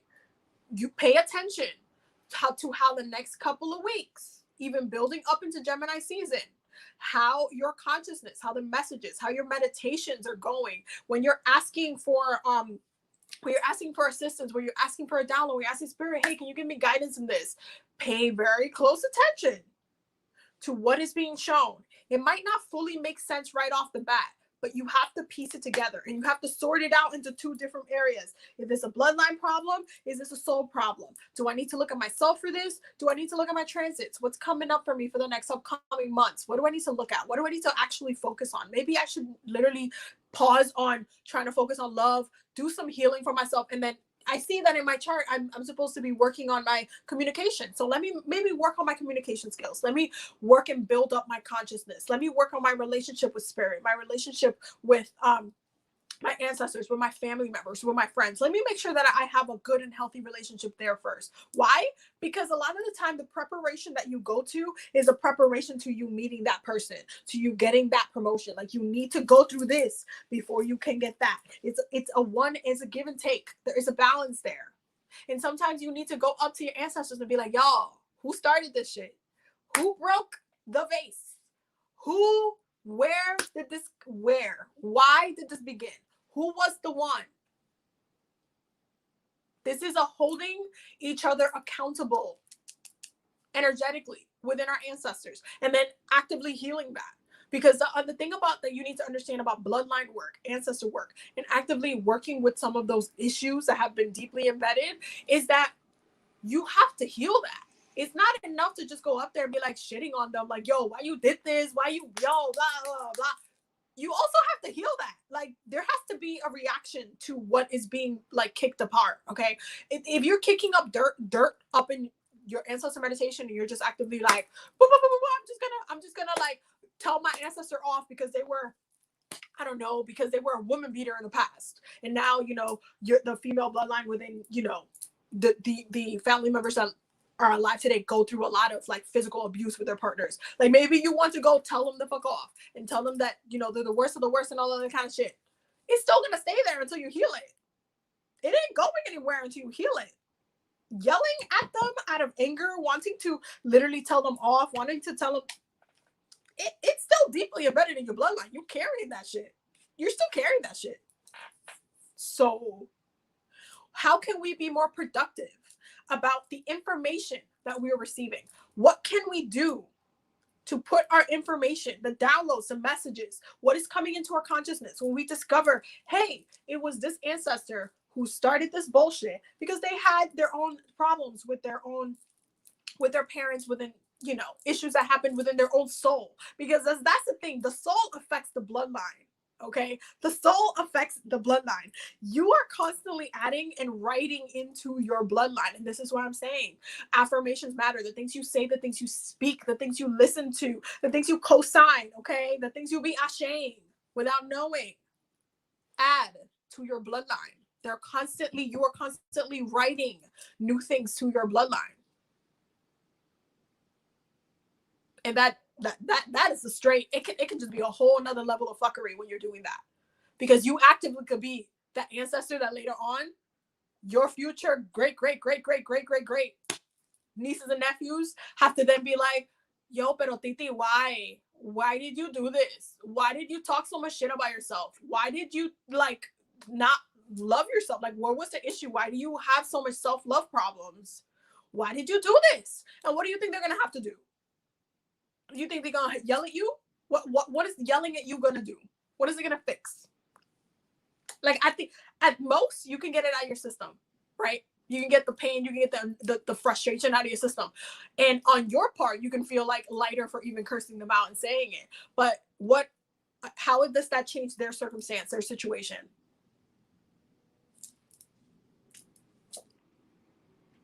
Like, I understand wanting to curse out your ancestors for different things.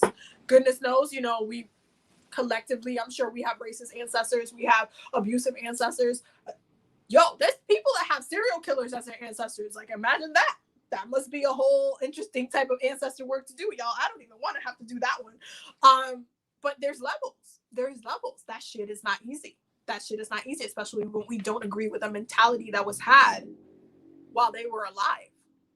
What you will notice is that a lot of the time, even ancestors that were definitely not necessarily the best or did some fucked up shit, that when they decide to still be an ancestor, to still work for the family bloodline, whether it be because they want to just stir up the fucking plot because they have their own toxic shit that they need to personally heal, or whether it be because they're still trying to help the family bloodline to whatever extent that they do. It's crazy that a lot of the time you will see that there are actually toxic ancestors, like toxic in a way that in their lifetimes they did some toxic shit. They're actually trying to work with you and help you to any capacity, whether it be protecting you from people who have malicious intent, because then them in their own lifetimes had malicious intent towards other people, whether they feel like it is their own purpose to protect the bloodline because it's just that's what they feel like they need to do. There is a lot to be said about doing an ancestor meditation and then your ancestors actively, you discovering a whole lot of something just from you opening up the door to understanding the why, to asking them the right questions, to saying, hey, why were you like this? Why do you think that that's toxic? Do you think that that's important? Do you think that that's like that was a positive thing that you did? Do you think that helps me? The answer is always going to be no, by the way, because your ancestors are constantly seeing what you're doing. They see you. They're up there. They see you. They're collectively seeing you. And they see how their behavior led to consequences because they visibly can see how it affects the current bloodline. And so when you have ancestors still showing up for you when they did their own fucked up shit, they're trying to play a role, trying to themselves correct the bad that has been done. And that's not for all of them. That's not for all of them. But there are ancestors that are like that, that whether you're not working with them or not, whether you don't want to address them or not because they did some foul shit in their lifetimes, they're actively still protecting you. And they try to do the best that they can to stand up for you because they feel like they fucking fucked up. And they want to fix that because they decided to be an ancestor. They decided that. And so it's really important to give them the space to sort it out, to sort out the emotions, to sort out the problem. It's all healing. It comes down to healing. This is why I tell y'all all the time. Healing work, protection work, the two things that everybody should be doing and focusing on, spiritually speaking. Healing and protection work. You want to protect yourself. That includes you want to allow your ancestors to protect you as well on your behalf. And you want to focus on your healing, not just for your own soul, but bloodline, but collective healing, but friendship healing, but love healing, karmic healing, trauma healing. Okay? It goes everywhere. It's a collective consciousness. It comes down to that at the end of the day. What do we need to know for this week? That whole thing flew all the way over there. What does it say? It says, you are healed. And this is what I'm saying. Y'all are going to be, it's the Gemini. It's the Gemini. There's an energy of liberation that's coming through for this week because there's a conscious liberation. It's about the awareness. It's about the awareness. Like, I feel like actively a lot of you guys are going to be working on what it's just been sitting there collecting dust, creating a little bit of chaos, and you're going to be addressing it. Like, I'm actually really happy that that's where you guys are moving to, especially within your own healing and your journey. I think you guys are going to be mentally being more clear about what you want to address, what you want to, the questions that you want to ask, your curiosity. That's a really great thing about Geminis as well. Gemini energy. There's a curiosity. There's a trigger of curiosity. There's a like, I want to learn. I want to understand. I just, my consciousness, I want to understand where you came from. I want to understand why. I want to understand the meaning, the purpose. I want to understand. Mercury. Open your arms to receiving. You've prayed for help. Now be open to accepting it. You've prayed for help. Now be open to accepting it. And this is the thing. There's a lot of the times when we pray for stuff, we pray for people, we pray for different like situations. We pray for our friends, we pray for for different things to push through, to create like an opening, to create like an open road for us to kind of dive into. And then when Spirit says, okay, you keep praying for this, so let me give you this opportunity to kind of think about it. Let me give you this opportunity to actually process it. Sometimes we don't always see the answer that's literally sitting right in our faces. Because sometimes we think that, you know, if we're trying to do all this love work and love is not pushing through and like love is not coming to you, you just keep meeting the same type of person and it's just not working the way that you want it.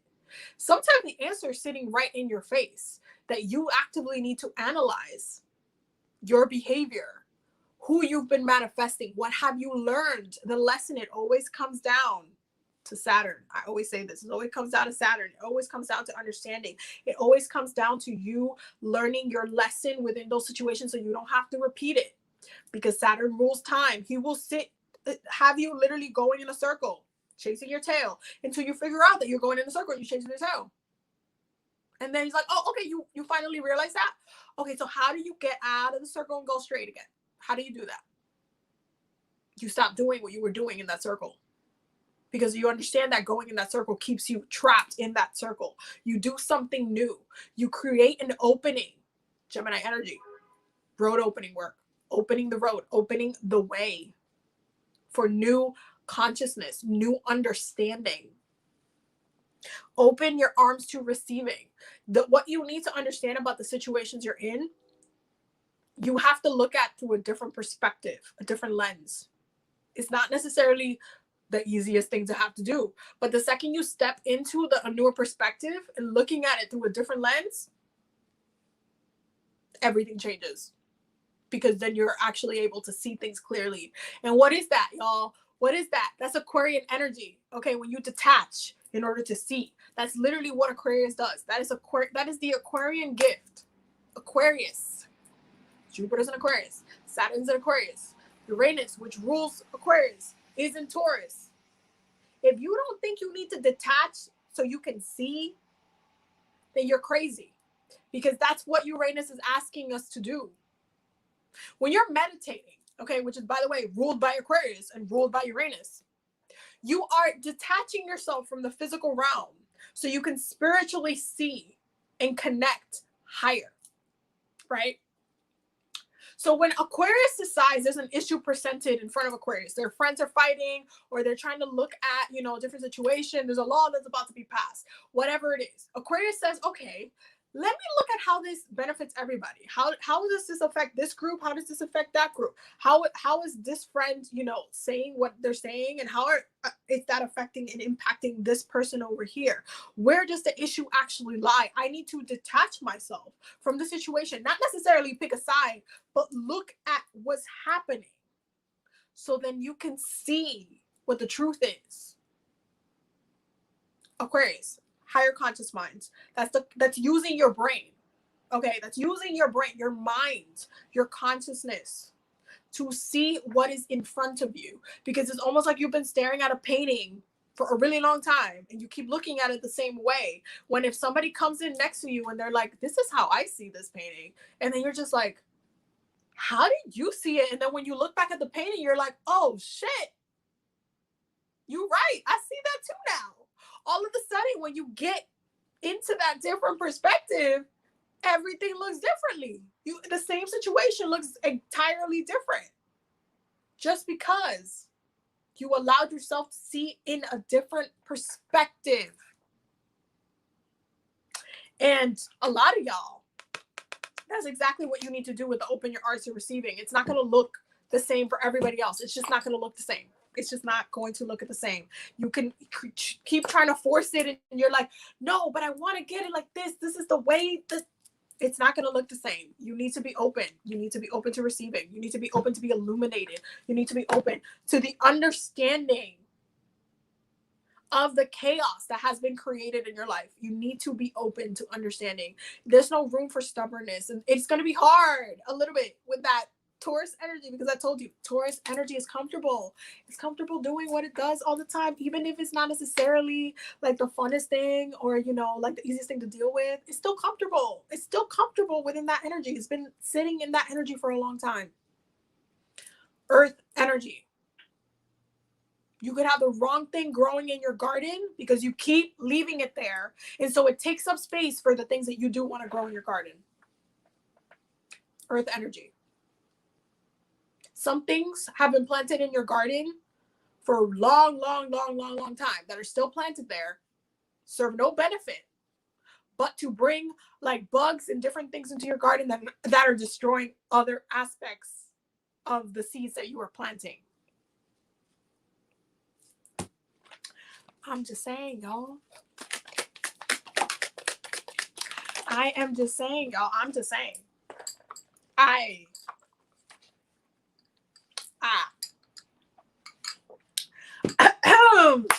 I'm just saying, let me tell you, y'all know, most of y'all know, I feel like mainly TikTok doesn't know that well, my moon is in Gemini. There's a reason by every weekly healing circle, y'all be yelling at me that I'm reading y'all out. There's a reason, because I am not talking out of my ass. Spirit is literally speaking through me in a very sassy, Dominican way, but some of y'all need to receive it the way y'all need to receive it. It just really comes down to that. Sometimes y'all need to get yelled at. And I wrap it nicely in a bow for y'all to get yelled at by the universe, because it all comes down to the deeper understanding. It all comes down to that. Okay, now from the romance angels, okay, we got trust.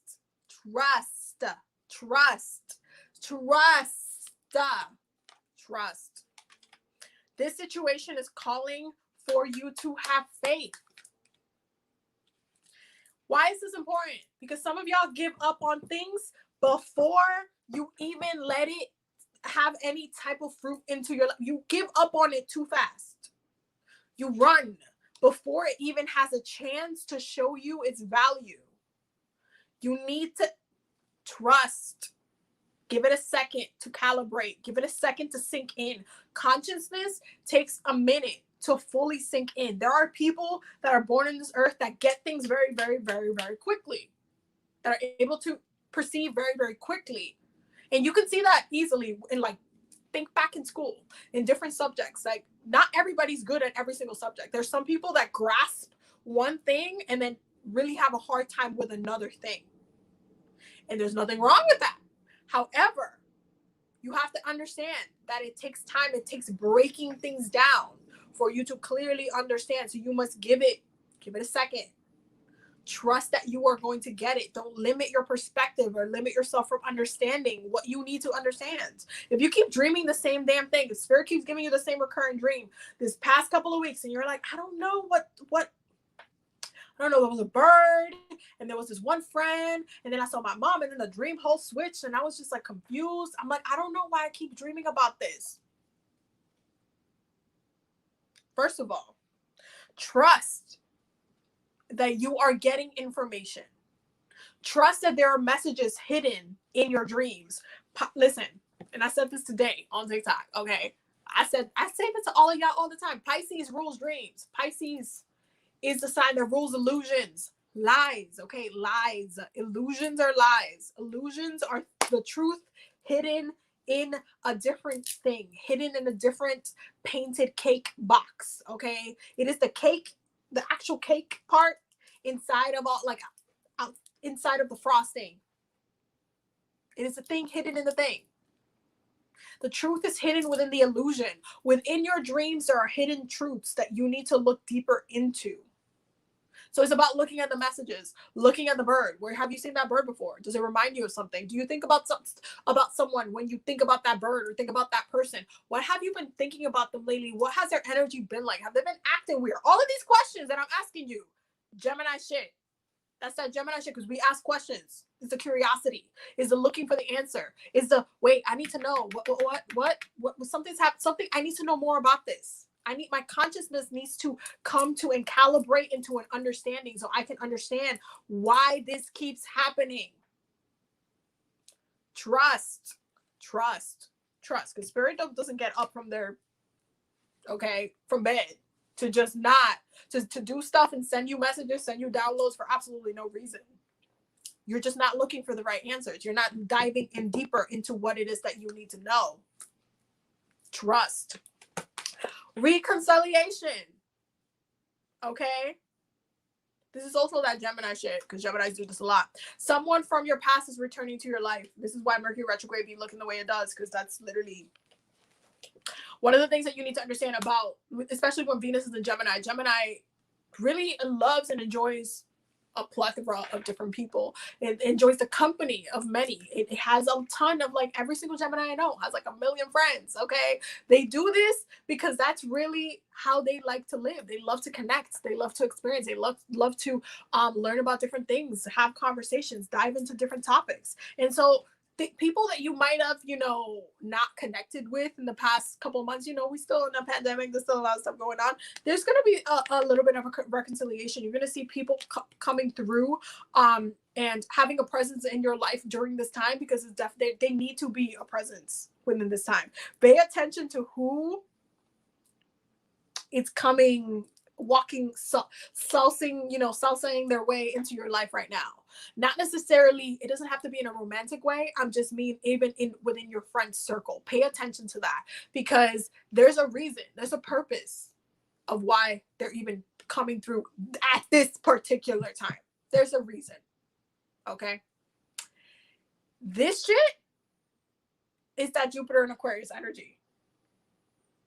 Jupiter, the planet of expansion and luck. There's something to be had. There's something that you need to experience, that you need to be expanded on, that only that one person can teach you. You can see this astrologically with how each of us have their own separate like as far as our North Node, how we triggered each other, the lesson that we bring to each other. You see that with anyone. I could pull up any of y'all's charts with mine and tell you exactly how I'm going to be affecting your life just by looking at your North Node, the Mercury, all of the things that I need to see in order for me to say, okay, this is how I'm going to be impacting you. This is the lesson that I'm going to bring to you. And this is how I'm going to be impacting and affecting your life just by doing a synastry. It is really important for you to understand that everybody that you know has a different purpose, a different trigger that pushes you and directs you in different ways for your own soul's evolution. So pay attention, because Venus and Gemini. Okay, Gemini, they don't like to play outside at the park in the swings by themselves. That's not really that fun. They like to have other people bussing around them. One of the things that Geminis also do a lot, okay, and I think that they honestly started this trend. Y'all tell me if I'm wrong with this. But you know, when you go to a club, okay, you go to a club, you're about to go dancing. When you enter a club, if it's not lit already, if there's not people dancing, if it's kind of quiet, or it's like, you know, the music's playing, but there's nothing really going on, the person that's like, it's kind of lame in here, let's go somewhere else, is a lot of the times a Gemini. And that energy itself of like, oh, it's not lit here. It's not, there's nothing going on. That's Gemini energy. Babe is saying that's her, and her Venus is actually in Gemini. So I'm just saying it's co-signed by a Gemini. It has nothing to do with that she loves me. I'm being serious. This is an actual thing. Geminis do that. If it's not popping already, if something's not happening, it's just, we gotta go. We gotta go. There's a need for them to connect. They need to have other people around them. They need to be present with others. They need to experience other people. Why? Because other people have their own consciousness. Other people have their own interactions, their own way, their own personalities. Okay, they inspire Gemini in different ways. They inspire and push Gemini forward mentally, consciously, just by even planting a thought or an idea into their mind. Just by reminding them or something, or being like, oh my God, you remind me of a friend. Or, oh my God, you know what? I've been wanting to get into cooking. You cook too? Like, I've been thinking about going back to school. Boom. That inspiration, that push, Gemini energy. So I'm just saying, the collective, those who are present with us, those who are coming through, making their way, DMing us, sliding into the DMs, all of that, by the way, is Gemini energy. There's a purpose and a rhyme or reason. So I need you to figure out the why. That is your homework, okay? The why. Forgiving and learning. Forgiving and learning.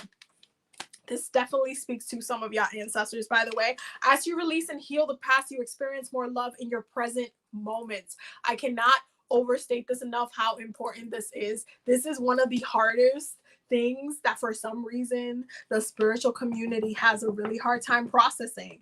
But eventually, the spiritual community learns that forgiveness is one of the most important vibrations to live through. Because the second you decide to forgive and let go, you make room for more, because you just cleared that space. You cleared the gunk. You cleared the clutter. You cleared the frustration. You cleared the tension, the buildup that's been happening not only within your own soul, okay? Because that's like past life work right there. Not even with your own soul, but with your own ancestors too. Some of y'all are not going to want to heal and forgive some of the shit that y'all have to do. But when you forgive, you learn, you elevate, you grow, you ascend. Okay? You come up to the next thing. Okay? Forgiving and learning. Passion. Passion, y'all. Passion. Allow your heart and soul to sing with joy. Why? Because I don't know if I said this enough, y'all, but Taurus is about pleasure. Taurus season is about pleasure. And what does Gemini like to do? Okay, I just want y'all to tell me what Gemini likes to do, because Geminis love to play. They're the children of the zodiac. So we either having fun or I'm going home. That's how it goes. It's up. It comes down to the pleasure. It comes down to your happiness. It comes down to your joy. If there's something in your life that is literally stopping you from receiving pleasure, for you being happy, from you literally living your best life, it is a problem, and you need to address it. Actively address it, because it is not bringing anything positive into your spirit, into your life. Joy, pleasure, fun. That's that fifth house energy shit, okay? Okay? That's that Venus shit. That's that enjoyment. That's that I want to eat my food and taste every damn seasoning and spice and the buildup of the spice in my mouth, okay? I want to feel it. I want to just, I'm craving this. I've been craving seafood like a crazy person the past couple of weeks. Y'all can ask, babe. I've been just eating, like, craving lobster, craving all of the... The flavor. My Dominican ass needs to go back to the islands, I'm telling y'all. But the flavor. And it really comes down to that enjoyment, that like, that every time you like yearn for something that you're just like, oh my God, I wish I was having this drink, or I wish I was doing this. That's Taurus energy. You want your pleasure. You want to enjoy. You want to have fun. Okay? And it really comes down to that joy. If there has been some mental turbulence, some emotional, spiritual turbulence in your life, you have to come back to that pleasure. You heal it with the opposite energy. Okay? You heal the thing with the opposite energy. That's how you heal. You heal it with the opposite energy. When you go up to be with your ancestors, as much as you want to curse them out for the negativity that they did, cursing your ancestors out for negativity that they did does not solve anything. It does not heal anything. You need to heal it with the opposite energy. Like I said, it's not going to necessarily be always that easy, because some of our ancestors did some fucked up shit. That doesn't make it any less necessary. Forgiveness and learning ultimately leads you back to joy. When you forgive, when you learn from the things that you've had to forgive, you come back to joy, because there's nowhere else for you to go. You can't stay in the negativity of it, because you decided to actively let go, to actively like release. So you come back to joy. You come back to your pleasure. You come back to your comfort zone. And I need you to understand that about your sun signs. Your sun signs are always trying to self-preservate your own energy. You're always trying to protect your ego. You're always trying to protect your inner child. That inner sensitivity that ultimately taps into that Gemini energy of exploration, of curiosity, of having fun, of feeling things out. Okay? I listen. I said what I said. Calling in your soulmate. I'm not surprised about this, y'all. I'm going to tell y'all why I'm not surprised about this, because first of all, we is in Taurus. Okay, Sasson. Okay, and so Taurus season, Taurus energy, Taurus people, Taurus placements. They always want the love energy to be in the love vibration. And because for those who are millennials watching, the weekly healing circle, you guys know that most of us have Pluto and Scorpio. Okay, literally all of us have Pluto and Scorpio. Literally. Okay, the Pluto and Scorpio generation only likes to fuck with are literally our soul partners. Babe went to walk pink and Luna is just singing to her. This is like one of my favorite things that Luna does. I'd be meowing at her from the window and she'd be like, meow. So that's why y'all hearing in the background. But anyway, this is the thing that I really need y'all to understand about soul work, soulmates, twin flames, all of the different damn flames that there is in the world. Our generation is deeply calling in our soul people. Okay, on a soul level, our soul partners, those who we have deep soul connections with. And sometimes when you're calling in for change within your life, when you want to see a big change, when you want to see a big a breakthrough to come through, when you want to see something change, it triggers our soulmates. It triggers those people who ultimately their connection is powerful enough to put us in the position to learn something new, to learn a new lesson, to ascend. Because every single soulmate teaches you something different. Every single one. Some of y'all get stuck in the emotions, but let me tell you, all of them are supposed to teach you something. You might have not wanted to look at it. You might have not wanted to accept it, because the second that you accept it, some of them leave. That doesn't make it any less true, though. So, when you look at Gemini energy, Venus and Gemini being the twins, the duality, the flames, the two souls, there is a reflection that is being had with those who we are soul connected to.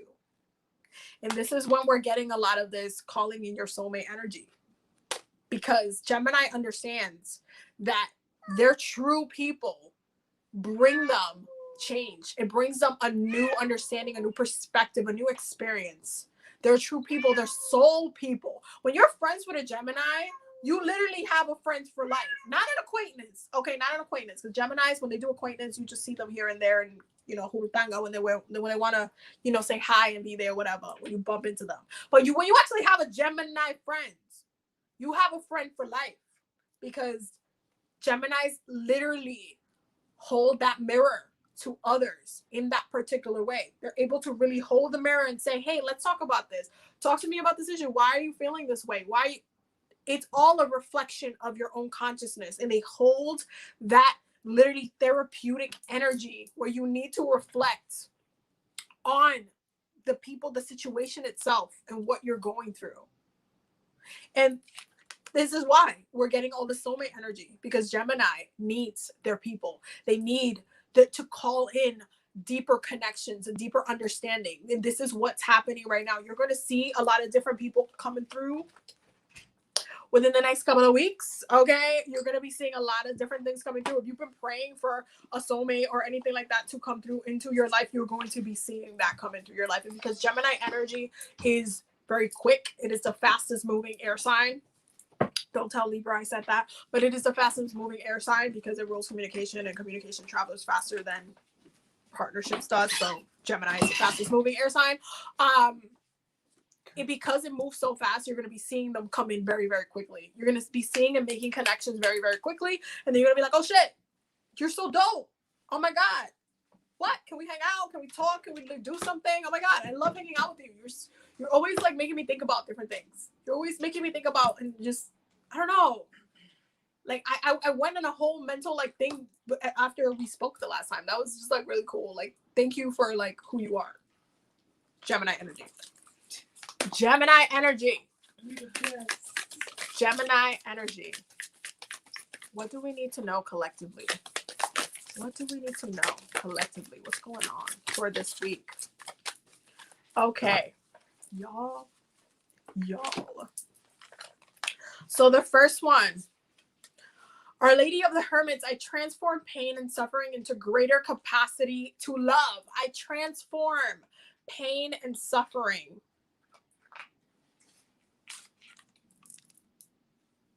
I told y'all to forgive, and I told y'all to learn, didn't I? I transform pain and suffering into a greater capacity to love. Because what happens? What did I say about when you let go? You make space for joy. You make space for your pleasure. You make space for happiness. When you let go, when you forgive, when you stop carrying the shit that has been passed down to within your bloodline, the shit that literally had nothing to do with you, but you were born into, you move into abundance. Okay? 10 of Pentacles energy. Building your legacy. Building your legacy. This is 10th house energy, where you're just in a state of benefiting from your actions, from your choices that you made, your legacy within the bloodline, the changes that you did within the bloodline. The High Priestess. I am one with my soul, and my soul is a legacy of love. Y'all, why do I do tarot readings? Why? I could just do oracle readings and do the bare freaking minimum. Literally. I don't know why. I don't know why I'd be like just letting spirit just channel. I would just be like, can y'all just do oracle card readings? Just give me the messages to the oracle cards. Because obviously it was this easy to explain all that, right? I am one with my soul, and my soul is a legacy of love. Love, which is something that ultimately has been lacking in some of our bloodlines for quite a while. The experience of love, the abuse of love, how love has been used to manipulate some of our ancestors to thinking shit is okay. There has been an abuse within love's energy within our bloodlines. And it needs to be fixed. It needs to be alleviated. Like, it needs to be. And so it really comes down to us coming back to our joy, coming back to that love vibration, which is one of the highest vibrations that you can be in. because you can manifest anything through love. Love and money are the same vibration. When you are able to manifest love, you can easily manifest money. Why? Because they're in the same vibration. They're in the same tone. When you have a really good relationship with your finances with money, you can easily call more to you because it's a relationship. It's a beautiful relationship that you have with it, with the vibration of money. And therefore, when it comes to love, you can easily manifest love. And sometimes you have to heal one over the other too. You have to make sure that both of those things are calibrated. Because if not, you end up having financial issues during your relationship, which you love. And that's a signal to you, hey, you need to fix your financial energy. You need to fix your relationship with money. You need to fix your vibration. You fix your vibration, your connection to the love vibration. Understand that every single soul within your bloodline has a purpose. All of y'all have a purpose. All of y'all are not just here to twiddle your thumbs. That even though, okay, some of our ancestors, because there are some ancestors and you know, those within our bloodline that were actually doing the work, and they passed us down a semi-healthy, you know, bloodline. Okay, some of our ancestors did the thing. Some of our ancestors were doing the thing, but a good amount of them, some of us are breaking curses that have been set in place from like centuries ago. Listen, what do we need to know for this week collectively? What do we need to know collectively? Yo, y'all want to know why I'm freaking rolling my eyes? Literally the two cards. First one is Guardian Angel. Okay, Guardian Angel. The next one, forgiveness. Forgiveness. How many times I gotta tell y'all to let it go this week? Forgiveness. It's all about that decision stage. See, the Page of Swords, which is Gemini energy, by the way, the Page of Swords is the beginning, it's the initial thought, is the initiating that first step into that change, into that forgiveness. When you decide like, oh man, okay, I'm going to focus on some forgiveness work. I'm going to just focus on some healing work. I'm going to just focus on that right now. The second you decide that is your intention, and this is why I talk about spiritual consent so much, y'all. This is why, because y'all need to understand what spiritual consent is. When you consent to forgiveness, when you're saying, okay, I would like to, you know, heal some of my ancestors, do some forgiveness work, look at some of the traumas, see what I can do there. I want to do that work.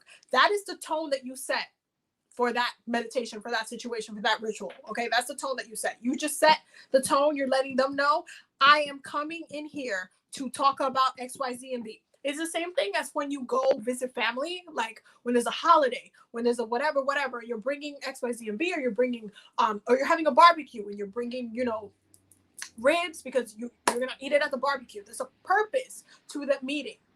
There's a purpose for, you know, to come through. Not all of the time do you need to have a purpose, okay? You don't need to have a purpose all the time to call your mother. You could just call to check in. And sometimes it's like that with ancestor work. You're just saying, hey, ancestors, any messages for me? Any updates? Anything I should know? Okay, cool, thanks. And then there's some times where you're like, no, I'm coming here for the holiday. I'm coming here to celebrate with you. I'm coming here because we're having a barbecue. We already set the tone, the consent. This is what we're doing within the space, okay?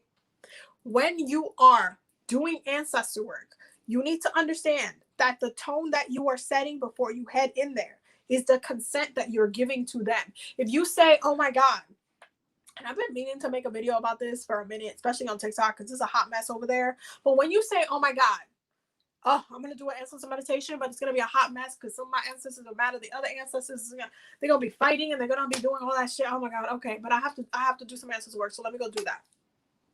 You just set the whole entire tone for that entire conversation. You just set the whole entire tone. You literally just set the tone for it to be chaotic, for it to be all over the place, for your ancestors to be fighting. You literally just said, hey, I'm going to go watch a pit and they're all going to be fighting each other. Like, that's what you said. There's no organization. There's no nothing. Nothing. Like, I don't understand why y'all go into meetings unprepared. Why are y'all going into meetings unprepared? You need to see ancestor work as you are having a conference, a meeting with those who need to be there for whatever reason you are trying to work on. Okay. It is a conference. You are coming prepared. You have notes. You have a presentation. Okay. You are prepared. You're not sloppily walking in like, oh my God, this is going to be a really bad meeting. Everybody's like, we're being weird. This person's mad at this person. And also, like, this is especially for the TikTok community, because I literally be scrolling on some of these TikToks and I'd be like, why do y'all set yourself up for failure? Intention matters. I don't know how many times I need to say this. Intention matters. What you consciously decide, Gemini energy, what you consciously decide in that moment to move forward in, what you consciously decide to set the tone, okay, dictates the rest of the conversation.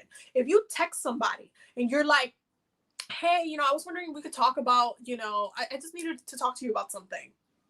You already prepped. You already know what it is that you have to talk to that person about, why, what the bullet points is, what you're trying to get across. You already worked all of that out, right? If you just hit somebody up and start yelling at them and fighting or expecting them to be volatile or like really angry or anything like that, what do you think is going to happen? You came unprepared. And you just walked into a minefield because you did not set the tone. You did not say, this is what the expectations are. This is what I am agreeing to. And this is what we're going to talk about. Okay. Period. You need to set the tone. You need to say, hey, we're going to do some forgiveness work. Hey, I'm trying to focus on ancestor work that's specifically targeting the sexual trauma within the bloodline. Who the fuck was the one? Please show me who was the one. We need to have a conversation. We need to work it out. I need to see what's going on with your soul today. How do you feel about your actions? I need all of those questions that I just said. Like, imagine knowing that you need to do that work and then going up there and being like, I guess I have to go and talk to somebody. I don't know how to do this. I don't know how to, like, man, maybe my ancestors are going to be mad. What if the one that, got assaulted is mad at the one? They're all in the same place. Oh my God, this is going to be really bad. You just told your ancestors exactly how to act around you. You just told them.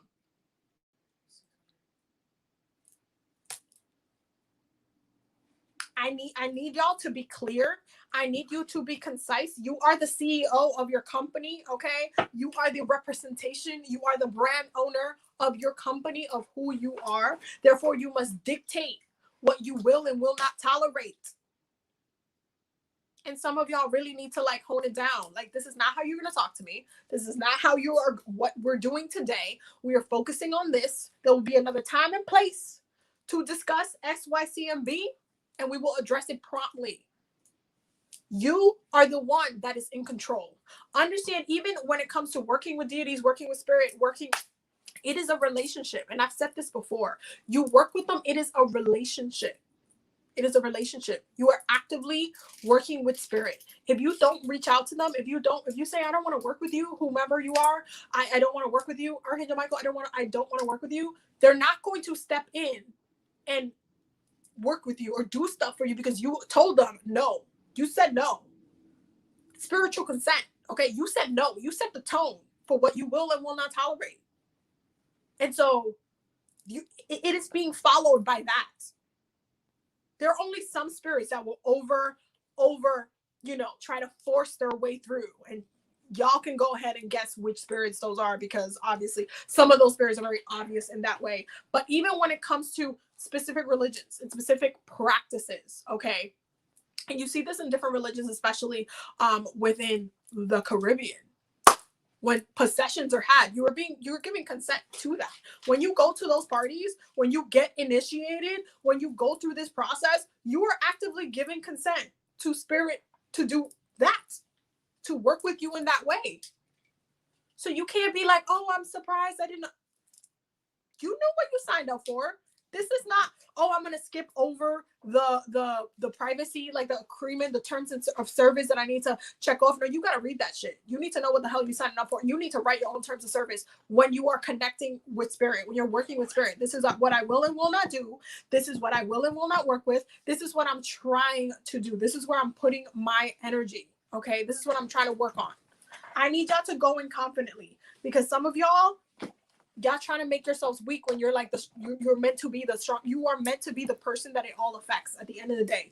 You are the person that has to deal with all that shit. Therefore, you need to make sure that you are actively representing yourself, because ultimately they end up representing you. Your ancestors, you are a direct representation of your ancestors. And so you, within this generation, within what you're doing, your life's purpose, what you're doing in this life, you need to tell them, like, hey, this is what it is. This is what we're doing, with love and kindness and all of that shit. But you need to tell them very clearly. There's no need for animosity. There's no need for tension. Anytime I do an ancestor meditation, nobody's fighting with nobody. Granted, I've had assaults within my bloodline. I've had, obviously, there's a whole bunch of colonization that happened within my bloodline, y'all. Like, I'm Dominican, like, y'all. So there's a lot of shit that went down. But do you think I'm just going to sit here and like, no, I'm removing the barriers. I'm removing the tension. I go in there and I'm like, y'all, okay, so I want to focus on this. This is the aspect, this is the area of my life that I'm trying to focus on this week. I'm looking at my astrology, and I feel like I need to, especially with the moons that are coming up. I want to do more working on the business. I want to do more working on what's coming up within the next 3 months. I want to plan. I want to focus on my goals. It's a meeting. It is a meeting because they're actively helping me manifest. I've said this before and I said it again. Your ancestors are your army.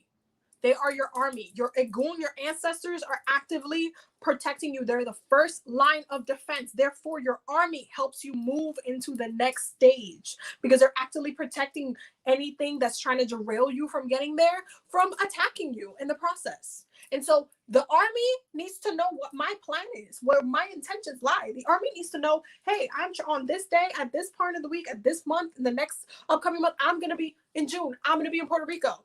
Okay. What am I doing in Puerto Rico? I'm doing a lot of things. It's Bae's birthday, but I also, one of my goals is to connect with my Taino ancestors. Why? Because that's part of my ancestry, and I'm going to be in Puerto Rico, where they were, where those spirits still are, where they reside. Okay. And so I'm going to make sure I set the tone for my Taino ancestors to make sure that they guide me while I'm there. It's all about you understanding the purpose, you understanding your need to do what it is that you need to do, and then setting your tones when you're having these meetings. Because some of y'all, for some reason, don't know how to hold a meeting. If you had issues like speaking out in class and like reading out in class, and you were a little shy, you're going to have to step it up. You're actively going to have to step it up if you're going to find yourself in a whole conundrum when you're trying to connect with your ancestors, because you're going to end up getting like manipulated over actively doing what it is, the work that you need to do. And that just creates chaos. That just creates an annoyance that is just actively, it's just meaningless. It turns into a meaningless experience. It turns into a frustrating experience because you're like, I want to do all these things, but I can't. You can't, because you have limited yourself. You have stated that you can't. You have created this barrier. Y'all, I said what I said. Y'all already know. Y'all already know. A lot of time, y'all ancestors be speaking through me anyway. So y'all take what y'all need to take from this. And now, what do we need to know? I want a love note, okay, for this week. I want a love note from this week because I do feel like we need a little bit of love. Okay, that was a lot. That was a lot of love. Okay. Love notes from the universe. They said a lot of love. Pucker up, buttercup is the first one. It says, be fair and reasonable. You will earn your respect and admiration, but genuinely kind will make you a total love magnet. Pucker up. You know what to do. You know what to do. You know what to do. In all battles of the heart over the mind, go with your heart, because truly it is a lot easier for your mind to catch up with your heart than for your heart to catch up with your mind. A whole lot. And this is absolute facts. Absolute facts. Prepare to be astounded. Send them love. Wish them peace. See them happy. Everyone, always, and forever. Prepare to be astounded. Set a different expectations. Set a different energy, okay? Turn on your love light. Sometimes the best way to remain sane is to love like crazy. And it really comes down to that, especially when it comes to negativity. It's like, how can I bring some love to the situation? Because It's not only about being right. In all tests of character, when two viewpoints are pitted against each other in the final analysis, the thing that will strike you the most is not who was right or wrong, strong or weak, wise or foolish, but who went to the greater length of considering the other's perspective. Oh my God. Y'all, especially for ancestor work, if you go in there with the intention of not yelling at them, but hearing them out and seeing what the problem was and fixing it, so much healing will be done. Just so much. Create space for a new love. Why? Because they're calling in some soulmates. I already said what I said. When a thing hurts your eyes, stop looking at it. When it hurts your ears, stop listening to it. When it hurts your heart, just stop justifying it. When it hurts your heart, stop justifying it. Every damn Taurus, y'all. Okay, I'm gonna read the comments super fast because my computer's on 5%. It's gonna die, and my phone is also gonna die. So I gotta sign off really soon, y'all. So I'm gonna read the comments really fast. Hold on. I'm reading the comments really fast. Girl, yes, I will never forget the ancestral meditation I did with you last year. Definitely was the open door that changed my life. I'm really glad. Girl, listen, so many issues my family and I were having where love, career, money were concerned and bloodline related. I learned a lot. I'm really glad. Y'all still working on things, but life would definitely, it's definitely different in the best way from when I wasn't aware. It'd be like that. Apparently, I need the Dominican sass for things to get to my thick head. Y'all, it be the Dominican sass sometimes, y'all. It really be the Dominican sass sometimes. Listen, Venus and Taurus. Oh, that's such a beautiful placement, y'all. Hello, everybody. Everyone on Instagram is being so nice. Hello. Okay, wait, hold on. Let me check everybody before I leave because I want to make sure I check your comments. Can I get a reading? Oh, my whatchamacallit? You can book a reading with me on the link in my bio in my profile. My website is there. That's where you can check out all the readings that I offer for those who are curious. Okay, there's definitely a lot of people joined in and stuff on TikTok. Guilty, LOL. Yes, it's very needed. Why are you calling me out though? Because Spirit be doing that. Y'all. I just let Spirit speak through me. Every single weekly healing circle, I'll be like, okay, y'all, what they need to know. And let's talk about it. But anyway, I'm going to go because literally everything's going to die, y'all. Everything's dying. So I got to sign off. And I want to make sure that this uploads on Instagram so you guys can rewatch it. And then it uploads on YouTube so you guys can rewatch it later for those who are kind of come back for the meditation and everything. For those who want to do the meditation and they missed it beforehand, you can find that on my YouTube or on my Instagram. Will be instantaneously because I'm going to upload it right now. And YouTube takes like a day for it to fully, be there. So definitely check that out if you want to revisit the meditation or do it at any point during the week. And I will see you guys in the next week healing circle in the next video. Thank you so much. I love you guys so much for all the love and support that you bring to my life. And thank you for listening and being open, for the messages, for everything. You guys bring me so much joy. And I'm so glad that I get to do this with y'all. Okay. Have a good night. Okay. Everybody have a good night. Bye, y'all. Bye, y'all. Bye, y'all. Bye, YouTube. See y'all later.